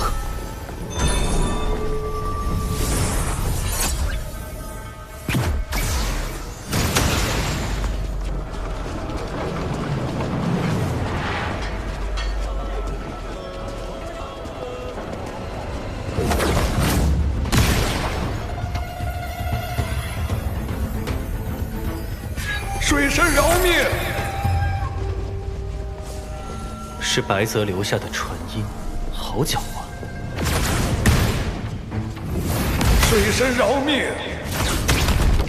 水神饶命！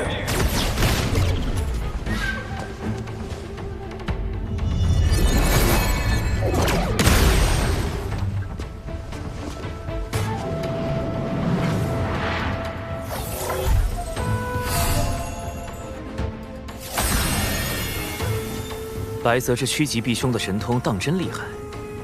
大法师刚去追查，求饶信就来了。师兄，这封信难道不是拿你的根脚来威胁吗？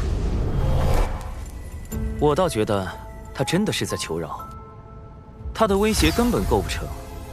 他点破我们根脚，我们就搬到兜率宫旁，与老君为邻。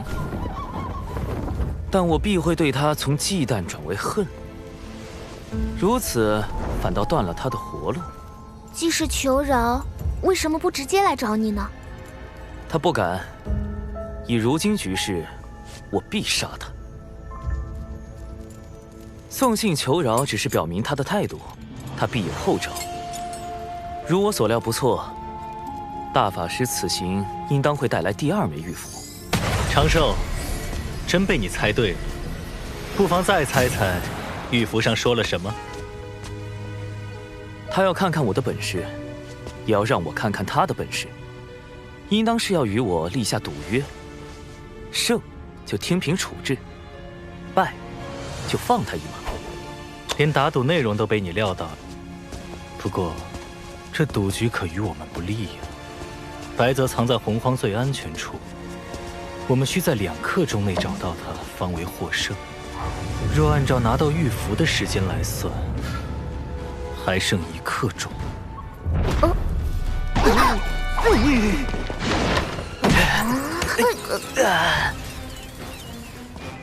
最安全之处吗？已快速检索完洪荒地图，于白泽而言，全洪荒约有126处安全地点。幸有大法师出手，如今已经排除了50处，余下70多处，正在派遣小纸人搜寻。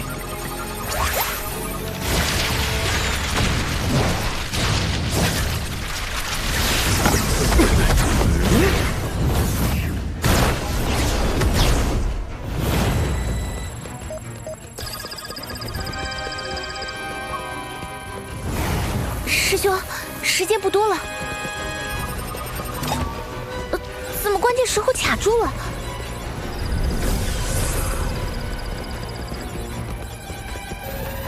长寿，再不锁定地点，过去可就来不及了。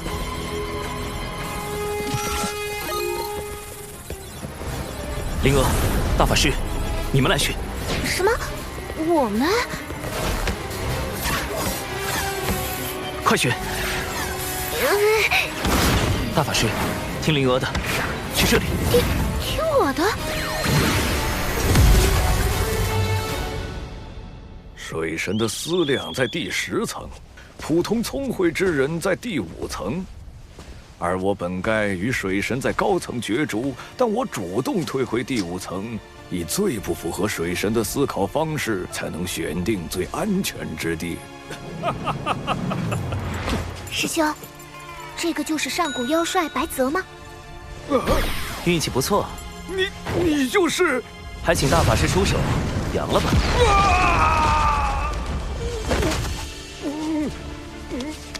白泽是洪荒少有的高雅之士，定宁死不屈，不如杀了，成全他与妖庭同生共死的名声。这般不妥，他身上没有业障，且有瑞兽名头。大法师，不如让他说句话吧，也许他肯将功补过呢。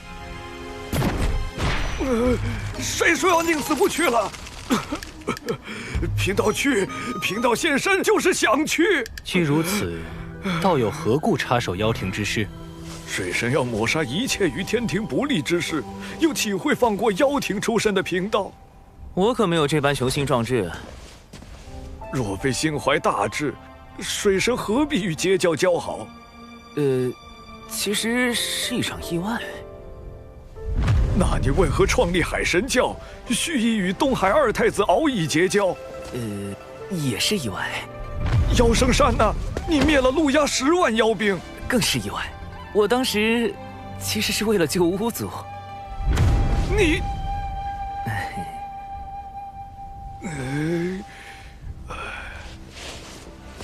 你之志向究竟为何？你不觉得在洪荒这般凶险之地，能安稳活着便已十分不易了吗？还要什么志向？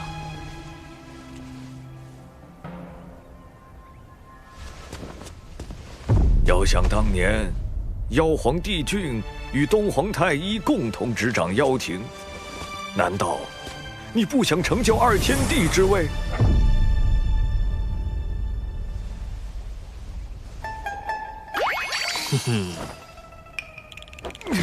我枉费心机，设下此番赌约，本是心存辅佐明主之意，却不想你竟如此胸无大志。唉，道友，时代变了。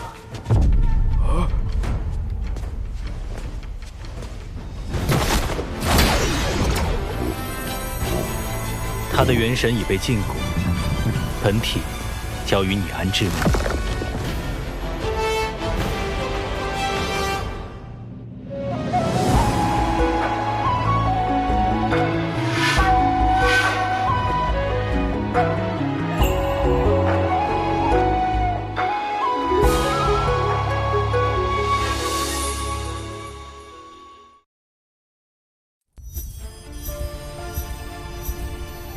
师兄，你究竟是怎么找到白泽的？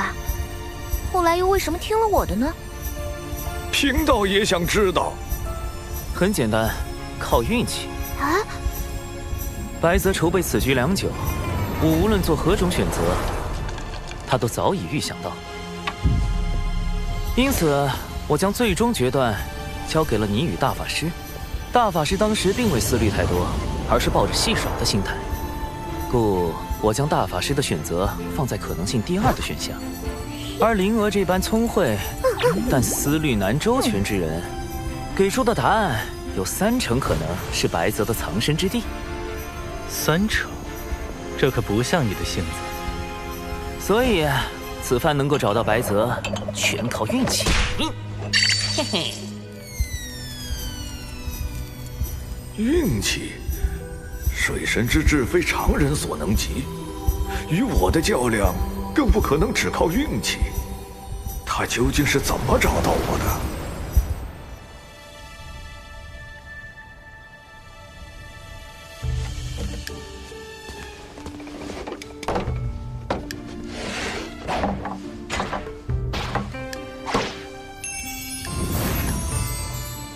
师兄，白泽前辈，请慢用。师兄，咱们把白泽安置在门内黑之峰，是不是离小琼峰太近了？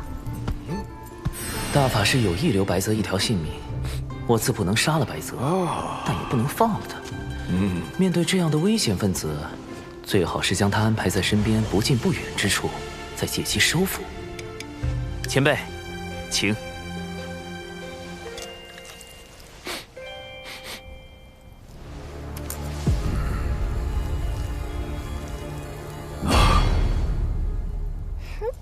虽味不美，色不全，香过浓，但全是师妹对师兄的拳拳之心。这白泽果然和传闻中一样，是个美食家。要我说，做什么妖帅，应该做个探店博主。我观前辈似以辅佐明主为乐。若是能2次辅佐明主，成就宏图伟业，再功成身退，在天地间留我白泽之名，当真。现在只能如此想想了。而今天庭出力，百废待兴。洪荒内虽有妖庭作乱，但尚在我天庭可控范围之内。前辈所谓的宏图伟业，不知又要徒增多少流血牺牲。唉，痊愈之路本就如此。那并非我所愿。天庭政治清明，洪荒再无战事，才是我之宏图伟业。倘若前辈愿意相助于我，天地间同样能留前辈之名。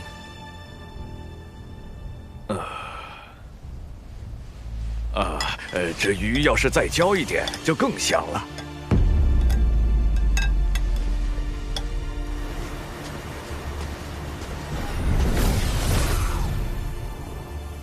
师兄，白泽真被你忽悠了，他都开始犹豫了。什么忽悠？那是收服白泽的第一步，画饼。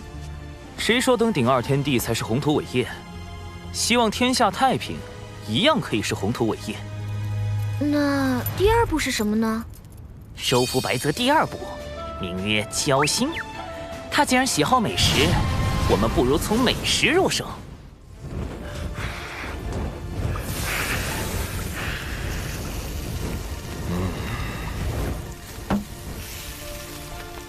高端的食材往往只需最简单的烹饪。这道白泽烤鱼可是当年的妖庭名菜。今日既提到妖族，你我不如论一论当年妖庭之事。前辈以为，当年妖庭可救还是不可救？可救，那我便是不可救。前辈请。妖族当年的弊病，在于形同散沙。要救妖庭，须得……非也。巫族只是喜爱捕猎，并未将妖族视为敌人。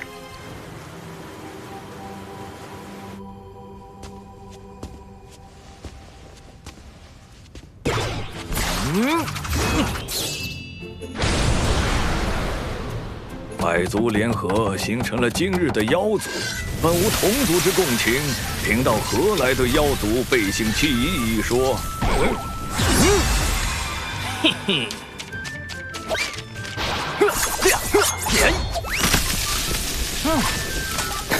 您既做了花匠，享受栽培花朵、观其盛放的乐趣，便要忍受花朵枯败、零落成泥的落寞。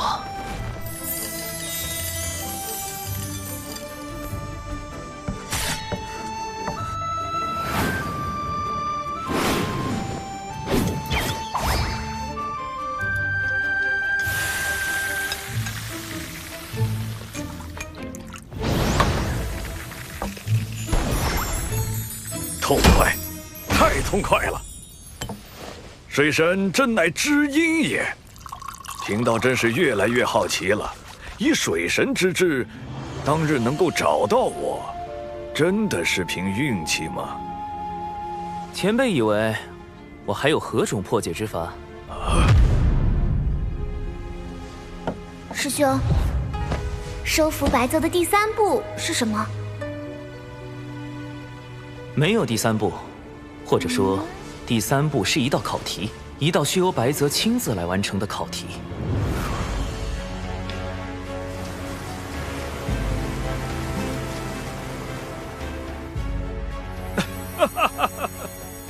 前辈这是？好你个水神，说什么寻到贫道是因运气好，贫道一直到今日才想明白。贫道的本能是趋吉避凶，这与天道运转息息相关。而你当时想的是，若这次找不到，下次遇见就杀了我，天道就会认为这次被你找到能活则为吉，下次被找到必死则为凶，所以天道便将我引到了你们最后选的答案。此等谋算，你说是运气保全贫道最后一点面皮，贫道服了，当真服了。水神在上，请受白泽一拜。白泽日后甘为水神驱使，绝无二心。白先生，请起。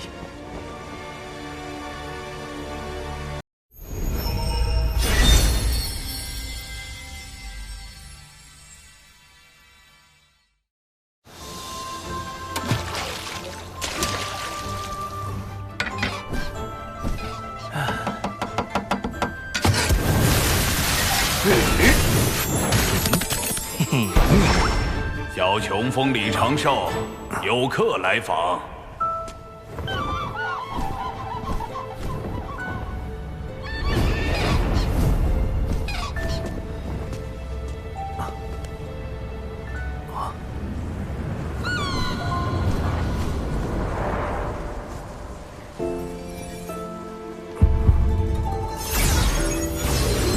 这是掌门令，持此令牌，长寿可随意带人进出山门。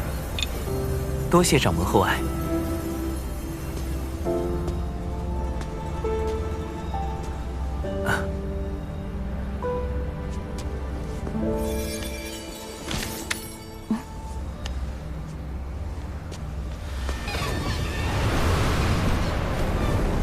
今日突然造访，是我唐突。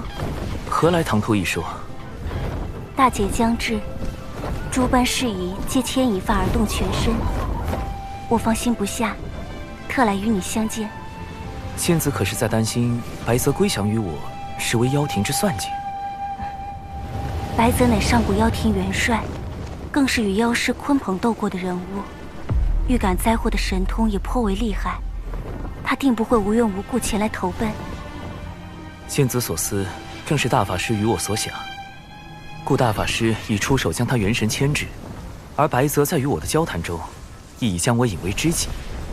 有玄都师兄出手，你心中也有成算，我便不必忧虑。不曾想，仙子已对我这么在意。早该知你口中无甚正经，我且回了。是我错了，还请仙子留步，容我向仙子赔罪。我亦是玩笑一句。我既来此，总该见过尊师，才不算失礼。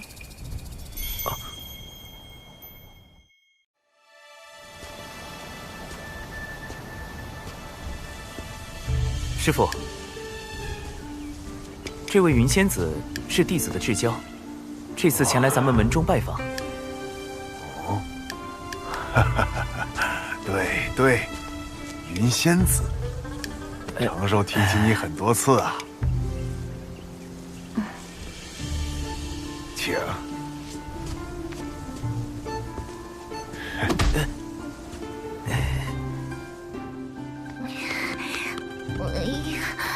云霄仙子怎么突然打上门来了？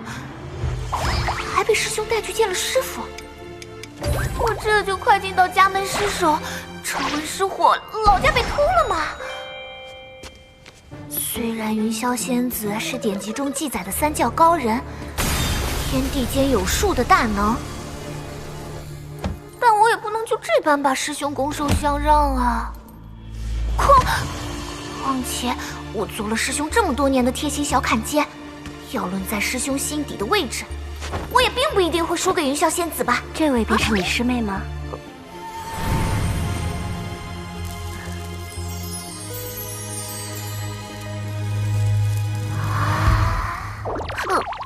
灵儿，莫要失了礼数。弟子见过云霄前辈。你我相交，不必论道门辈分。我需找你许多缘会，你就如我三仙岛上琼霄、碧霄两位妹妹一般，称我一声姐姐便可。啊，还姐姐？这就要占我便宜了？动不动前来后到哎，大姐！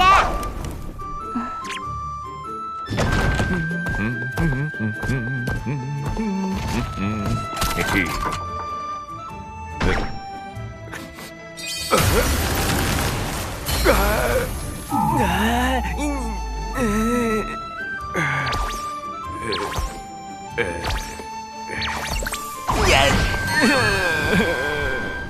虽然知道云霄仙子应就是字面意思，但总觉得这个话题不能继续下去。可否让我与灵娥单独聊聊？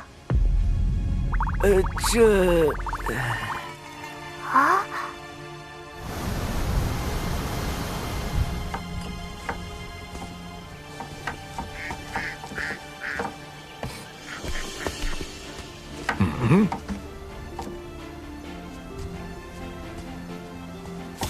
水神就这么放心让灵儿与云霄仙子单独相处，不怕出事？小琼峰的指认系统和防御阵法都已完善，灵儿与仙子应当不至于出什么事。爸，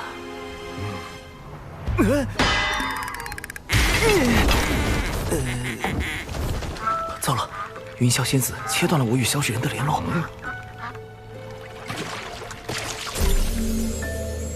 云霄仙子支开师兄，单独把我带来泛舟，还设下这隔绝探听的云雾法阵，是想干什么啊？以云霄仙子的实力，要是在这里了结了我，师兄也赶不及来救吧？他还断连了师兄的指认，我是不是真的要完了？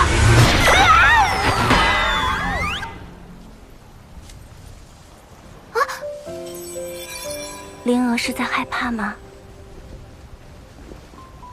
我没有恶意，只是今日专程前来，想见一见你。仙子想见我？三仙岛上，我那两位妹妹常说，人族男子最是多情，少有可信任者。于是我去到俗世当中，想寻到一份关于男女之情、生灵姻缘的答案。却最终发现，我似乎错了。话题走向怎么跟我想的不太一样？他不是应该先宣示主权，再让我知难而退吗？怎么突然开始反思认错了？仙子做错了什么？我师尊通天教主为我推算出，我今后会有一场大劫。我不忍将你师兄牵入其中。上次与你师兄相会后，我已知晓，我这漫长岁月修道的清冷，都化作了想与他相伴的爱慕。我说的错了，是我该先破劫，再与他相识。所以仙子是怕自己不能顺利渡劫，或是渡劫后道心圆满，心中再无我师兄身影。若我注定不能与他修成姻缘道果，那我破戒之时，便是伤透他之日。我宁愿今日之后，闭关至大劫来临，尽量将他排于大劫之外。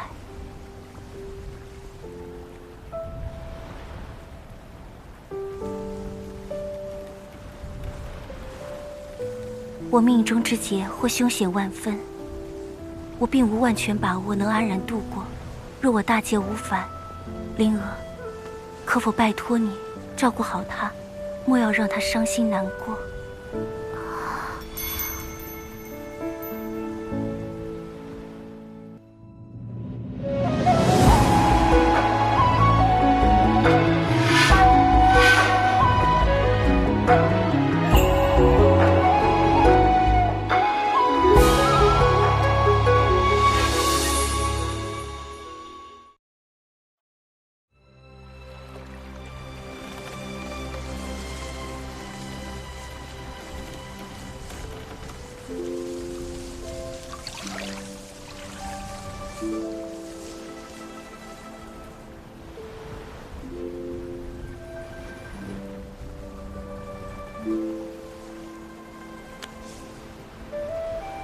其实仙子，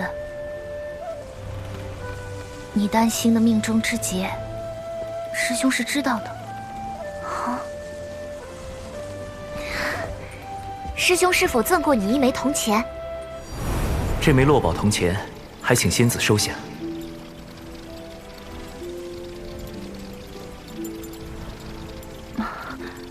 这个？对，虽然师兄未对我说过。但我几次见师兄画谋画图，其上的一团云应是代表仙子，在云旁边画的就是这样2枚长了小翅膀的铜钱。这铜钱一定跟你的劫难有关。看得出仙子很喜欢师兄，所以仙子，你不妨和师兄谈谈你心中所想。灵儿，谢谢你对我说这些。原来仙子这么为师兄着想，宁愿压抑感情，远离师兄，也要保证师兄的安全。仙子既然处处为师兄考虑，那我也不能仗着仙子命有大劫就趁人之危吧。我是因为不想见云霄仙子伤心，所以小小的投敌了一下，才不是被云霄仙子的温柔真诚打动，心里产生动摇的。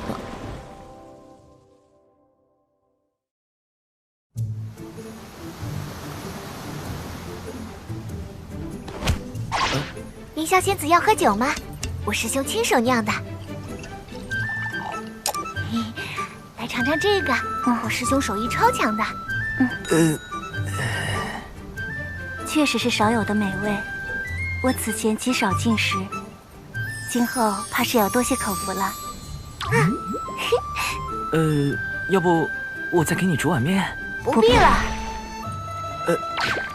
灵娥竟能与云霄仙子如此和谐，真是厉害。这个，所以下午在灵湖上，他们俩到底聊了什么？我们去湖边看看，那边还有一个秋千。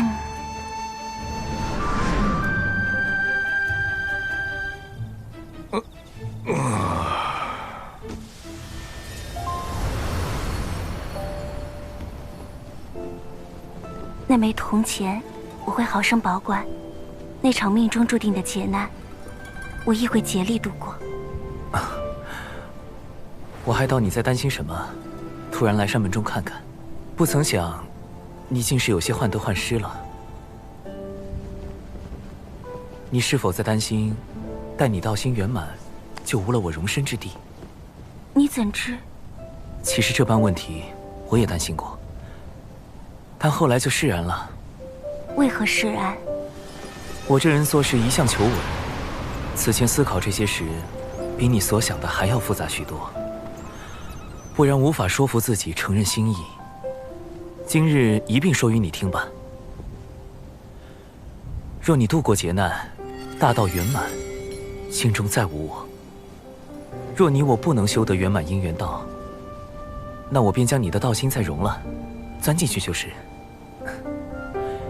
甚至我还想过，你若是今后受伤失忆，那我就将你我的故事写成画本，让你从头看过，陪你重演一番。还有种种情形，我都详细考虑过，才下了与你顺其自然发展的决心。其实这都不算太过麻烦，让我困扰最多的，便是我修为不足，护你不得。可后来我又想明白了，若我竭尽所能都护不住你，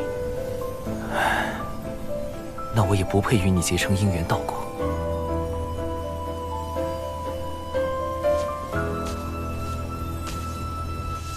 若我大劫过了，道心无你，我便毁了道心，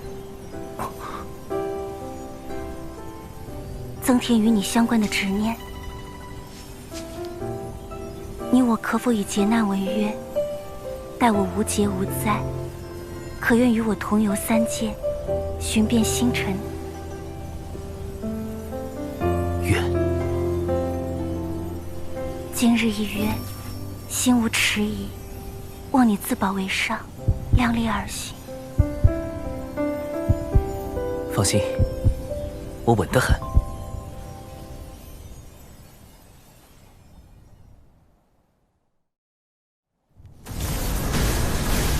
天庭一再挑衅，妖兵已群情激愤。殿下，我们是时候出兵了。白泽前辈还是没有下落吗？各路小妖遍寻无果，不知白泽元帅是遁出了洪荒，还是遭了不测。想来是前辈不愿沾染此间事端，自寻了去处躲避凶祸，不必再找。天庭假公济私，借天道之力打压妖族，的确已不能再忍。妖族能否重新在洪荒立足？妖庭能否重铸昔日荣光？成败在此一举。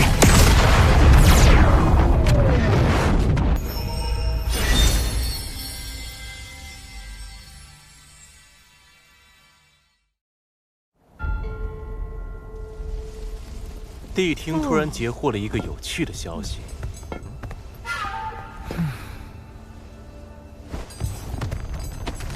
那我少不得要去妖族走上一趟了。殿下，白泽元帅忽然有了消息。前辈在哪儿？元帅他……快说！白泽元帅已现降人教。白泽前辈苦思破局之策，锦囊妙计助我忠心妖族，你敢无他生灵？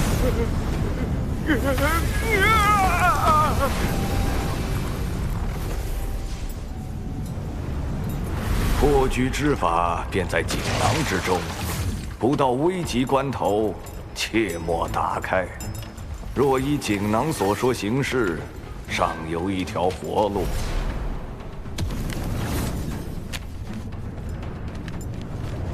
元帅是何指示？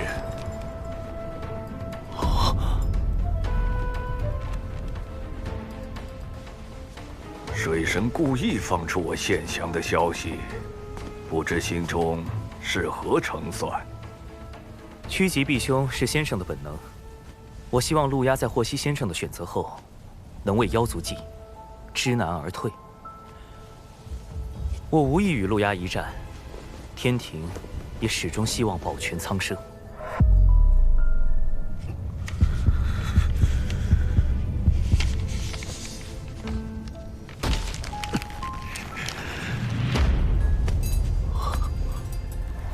原来从一开始就是骗我的。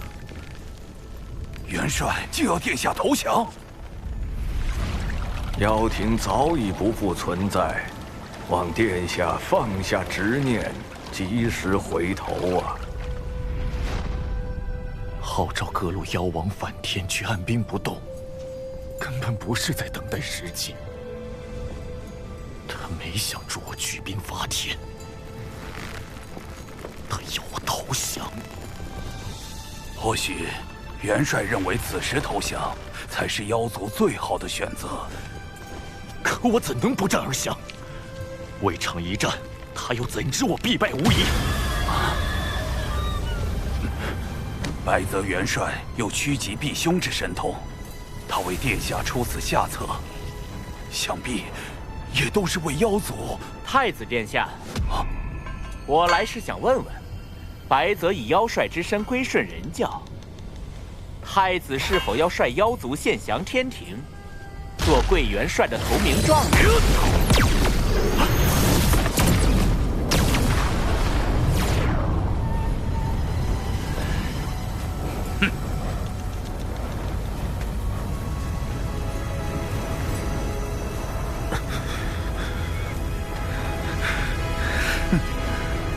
都在算计我，利用我，我岂能让你们得逞？当年我父皇率领百族齐聚不周山，成立妖族，共同凝聚出此门印玺，聚集百族之气运，绞杀巫族，建立妖庭。今日我便要以此重振妖族之辉煌。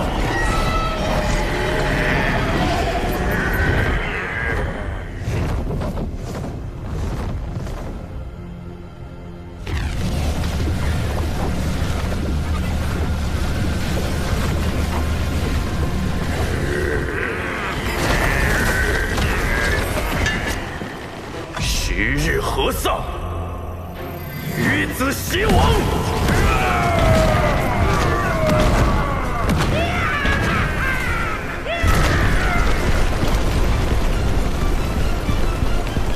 陆压举兵伐天了，白泽献降一事，竟没能让陆压知难而退。不过，还好我有98套方案，我就不信你不降。陆压这孩子到底是不肯听话，可他毕竟是玉日女神景圣的子嗣，妖族更是奉我为帅多年，我实在……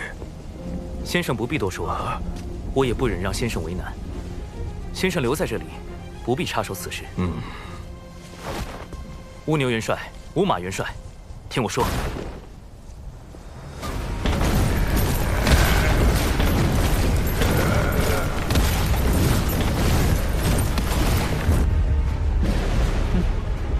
太子果然从不让人失望。都准备好了，此次陆压举兵与天庭一战，不好叫他一败涂地。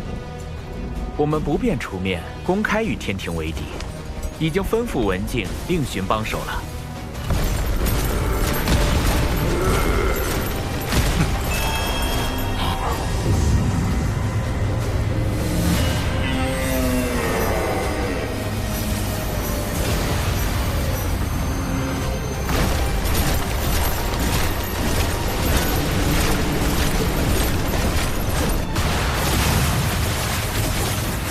天庭受道祖之命，守卫天地，维护三界。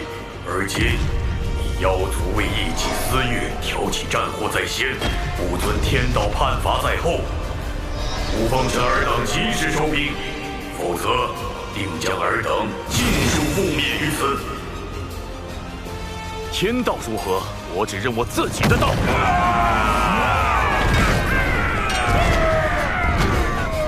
两位元帅，执行第1套劝降方案。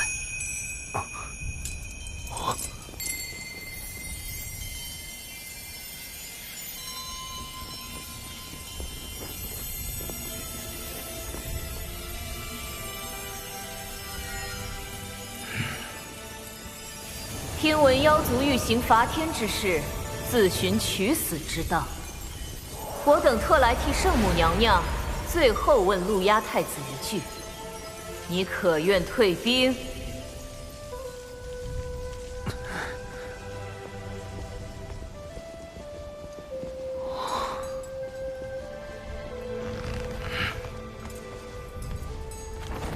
陆压谢娘娘多年庇护之恩。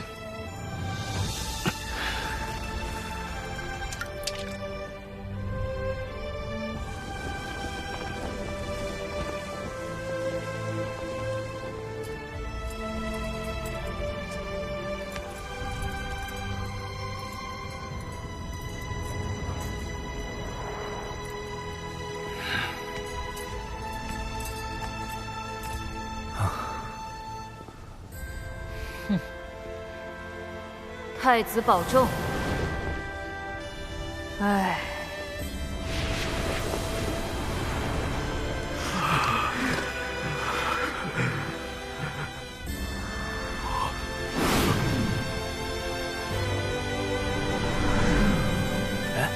你们在干什么？搞错了，搞错了！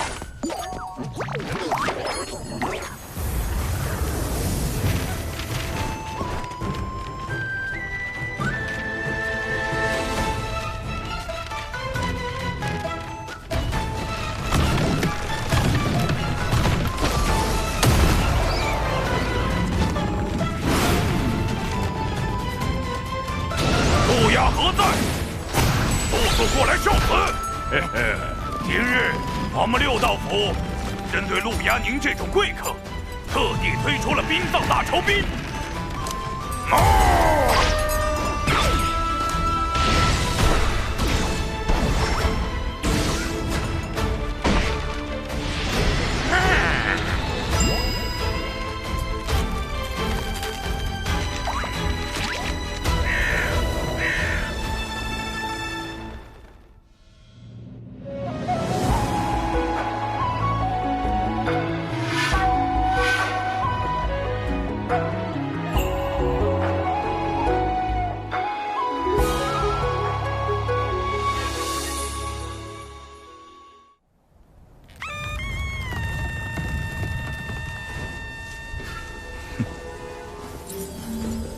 贵帅白泽都已归降，尔等还要执迷不悟？这绝无可能！白泽元帅怎会抛下我们？曾庇护你们的圣母娘娘，将你们彻底放弃。我天庭誓与你们血战到底，龙族、巫族更与你们不共戴天。你妖族已是孤立无援，就连你们的太子殿下都只能任我们羞辱。强者不杀。凡弃暗投明者，等论功行赏。他说的好像有点道理。妖族的敌人好像真的有点多，要不投降吧？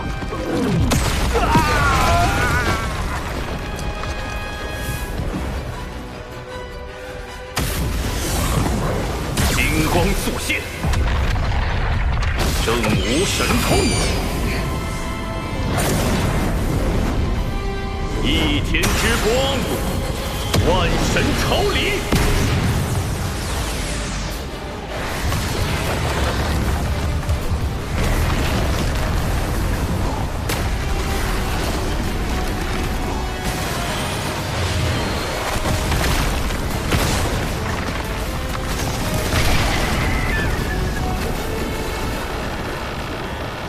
死神，受死！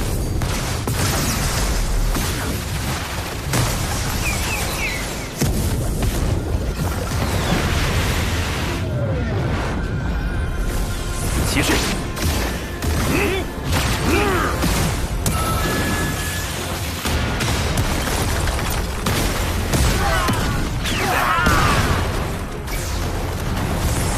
塔前辈，本塔又来揍你了！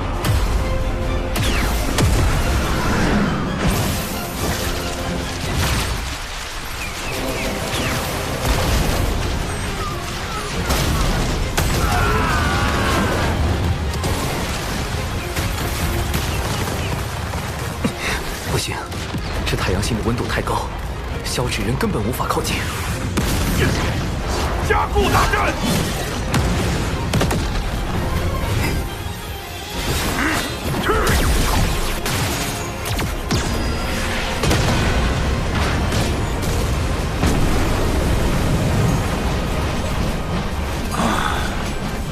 妖情还在时，十位妖族太子化作10日，炙烤大地，不但害死我巫族夸父，还令整个洪荒生灵涂炭。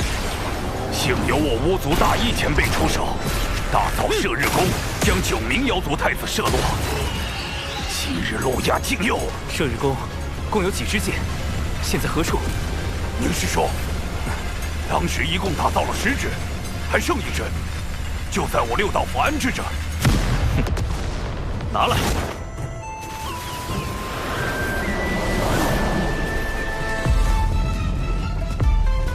双日同天也好，10日同天也罢。水神，你可瞄准点啊！只剩1只了。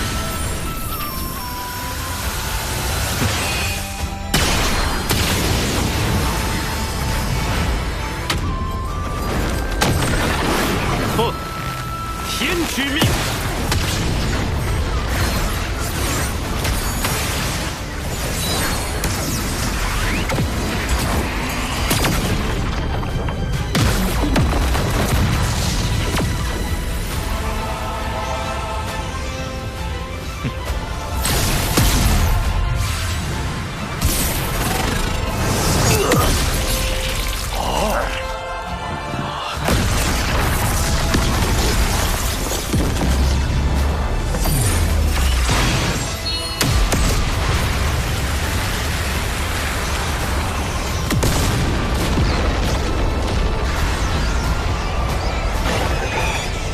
陆压，你既不肯降，世间便再无妖庭太子。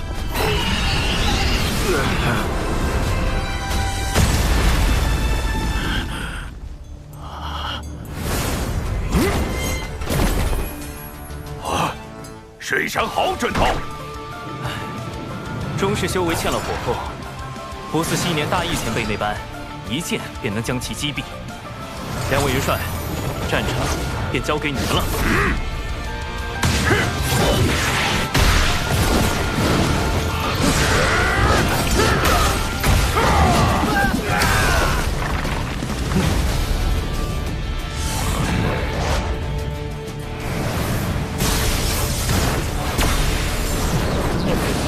请宝贝转身！呀哈！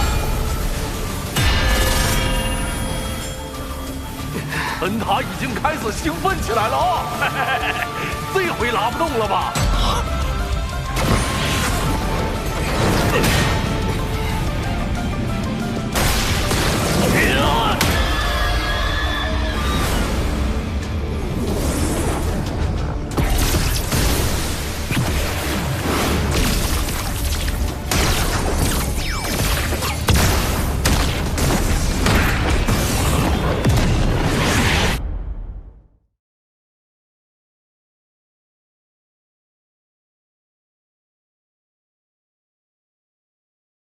？500年见一面，真的很久吗？啊，我也想与你们多见。扫描这个2维码，我在师兄官方粉丝群等你们。天机突然乱了。我瞧你面带愁容，可是有什么变故发生？师兄，我也想帮帮师傅。西坊2圣推算出陆压与大劫相关。他们知道了多少？你白莲道人今日若主动将文静打杀在我面前，我就信贵教的诚意。这一次，我要借陆压之手，挫一挫天庭的锐气。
是想好个别，隔壁做个安全，凡事先好启动。